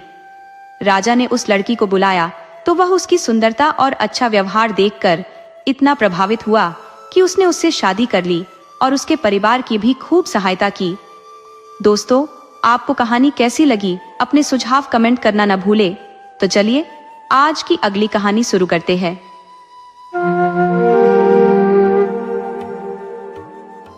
ये बहुत पुरानी बात है कि एक बार कश्मीर में एक मुकद्दम अपने गांव के एक आदमी का दोस्त बन गया। ये गांव का आदमी आगे चलकर इतना बुरा साबित हुआ कि वह उससे छुटकारा पाने की सोचने लगा। पर यह जितना कहना आसान था, करना उतना ही मुश्किल था, क्योंकि उनके बीच इतनी पक्की दोस्ती हो गई थी कि वह यह भी नहीं चाहता था कि उसको बुरा लगे। इसके अलावा उसने उस आदमी को अपने कुछ भेद भी बता दिए थे। आखिर एक तरकीब उसके दिमाग में आई। वह अपनी पत्नी से बोला, प्रिय, जैसे ही हम लोग शाम का खाना खाने बैठेंगे, तुम देखोगी कि वह आदमी इस आशा में यहाँ आएगा कि उसको भी कुछ खाना मिल जाएगा। इसलिए मैं अभी बाहर जाता हूँ और फिर अपना खाना खाने के लिए बाद में घर वापस आता हूँ। तुम थोड़ा सा खाना खा लेना और बाकी बचा हुआ खाना उठाकर रख देना। जब वह घर आए तो उससे कहना कि हम लोगों ने खाना खा लिया है, और अगर वह यह कहे कोई बात नहीं, तुम मेरे लिए कुछ खाना बना दो, तो तुम उससे कह देना कि ऐसा शर्मनाक काम तुम अपने पति की गैर हाजिरी में नहीं कर सकती। उसके साथ तमीज से पेश आना, पर उसको खाना नहीं देना। ऐसा कहकर मुकद्दम चला गया। कुछ देर में ही वह आदमी आया। जब वह आया तो पत्नी ने वैसा ही किया जैसा कि उसके पति ने उससे करने के लिए कहा था। उसने उससे कहा, मुझे अफसोस है कि मुकद्दम तो बाहर गए हैं। अगर वह यहाँ होते तो यकीनन आपके लिए एक मुर्गा मार देते। वह आदमी बोला, इसमें अफसोस की क्या बात है, मैं तो हूं यहाँ, खाने के लिए मुर्गा मैं मारे देता हूँ। पत्नी बोली, नहीं नहीं, अगर मेरे पति को यह पता चल गया तो वह मुझसे बहुत नाराज होंगे। आप परेशान ना हो और अभी यहाँ से चले जाएं और तब आए जब मुकद्दम घर पर हो। पर वह आदमी भी आसानी से जाने वाला नहीं था। वह बोला, अरे इसमें परेशानी की क्या बात है, आप मेरा यकीन करें, मैं भी थोड़ा सा काम करना चाहता हूँ। मैं जब तक एक मुर्गा मारता हूँ तब तक आप उसको पकाने के लिए आग जलाइए। जब मुकद्दम आएगा तो मैं उसको सब कुछ समझा दूंगा। ऐसा कहते हुए वह बाहर मैदान में निकल गया जहां मुकद्दम अपने मुर्गे मुर्गियां रखता था। वहां से उसने सबसे अच्छा एक मुर्गा पकड़ा और उसको मारने ही वाला था कि मुकद्दम की पत्नी बोली, ओह उसे मत मारो, मेरे पति खाना लेकर अभी आते ही होंगे। पर वह आदमी तो मानने वाला था नहीं। उसने मुर्गा लिया और उसे मार दिया। मुर्गा उसने मुकद्दम की पत्नी को देते हुए कहा कि वह उसको उसके लिए पका दे। इस मुश्किल से बचने का कोई और तरीका न देखकर पत्नी उसको पकाने के लिए चली गई। खाना तैयार होने से पहले ही मुकद्दम घर लौट आया। आते ही उसने अपने दोस्त को सलाम किया और कुछ सामान्य बातें पूछने के बाद वह तुरंत ही रसोई घर की तरफ दौड़ा। उसने अपनी पत्नी से पूछा कि उसने क्या किया, तो पत्नी ने उसे सब कुछ बता दिया। वह बोला, चलो इसमें कोई ज्यादा नुकसान नहीं हुआ, हमें इसको अच्छी तरह से देखना है। सुनो, जब मुर्गा तैयार हो जाए तो तुम इसे उसे थोड़ा सा ही देना और तांबे के बर्तन में देना, और बाकी बचा मुझे दे देना और मिट्टी के बर्तन में देना। सो जब खाना तैयार हो गया तो पत्नी ने वैसा ही किया। पर वह दोस्त बहुत चालाक था। उसने देखा कि उसको बहुत थोड़ा सा मुर्गा परोसा गया है और मुकद्दम के सामने बहुत सारा मुर्गा परोसा गया है। वह बोला, नहीं नहीं, ये नहीं हो सकता कि मैं तांबे के बर्तन में खाऊं और तुम मिट्टी के बर्तन में खाओ। नहीं नहीं, ऐसा कभी नहीं हो सकता। कहते हुए उसने मुकद्दम के सामने रखा, मिट्टी का बर्तन अपने सामने खिसका लिया और अपने आगे का तांबे का बर्तन मुकद्दम के आगे खिसका दिया। इस तरह मुकद्दम की सारी कोशिश बेकार गई, तो उसकी तो जैसे सांस ही रुक गई। ये मामला इस तरह हाथ से जाते देखकर वह अपनी पत्नी से बोला, कई दिनों से एक देव हमारे घर को डरा रहा है। एक दो बार वह इस समय भी आया है और उसने घर की सारी रोशनी बुझा दी है। आदमी बोला, क्या सचमुच? पत्नी ने पति का इशारा समझा और तुरंत ही लैंप बुझा दिया। लैंप बुझते ही घर में चारों तरफ अंधेरा छा गया। अंधेरे में ही मुकद्दम ने अपने दोस्त के सामने से मिट्टी का बर्तन उठाने की कोशिश की और दोस्त ने भी मुकद्दम के हाथों की हलचल को भांप लिया। उसने बर्तन को अपने बान्य तरफ रख लिया और दूसरे हाथ में लैंप पकड़ लिया और उससे मुकद्दम को बड़ी बेरहमी से पीटना शुरू कर दिया। बेचारा मुकद्दम चिल्लाया, ओ ओ। उधर मुकद्दम की पत्नी चिल्लाई, तुम मेरे पति के साथ क्या कर रहे हो? दोस्त बोला, कुछ नहीं। यह देव मेरा खाना चुराने की कोशिश कर रहा है, सावधान रहना। कहकर वह लैंप से मुकद्दम को जितनी जोर से मार सकता था मारता रहा। आखिर वह लैंप टूट गया तो वह दोस्त अपना मिट्टी का बर्तन उठाकर वहां से भाग लिया। मुकद्दम बेचारा कुछ न कर सका, बल्कि और पिट कर रह गया।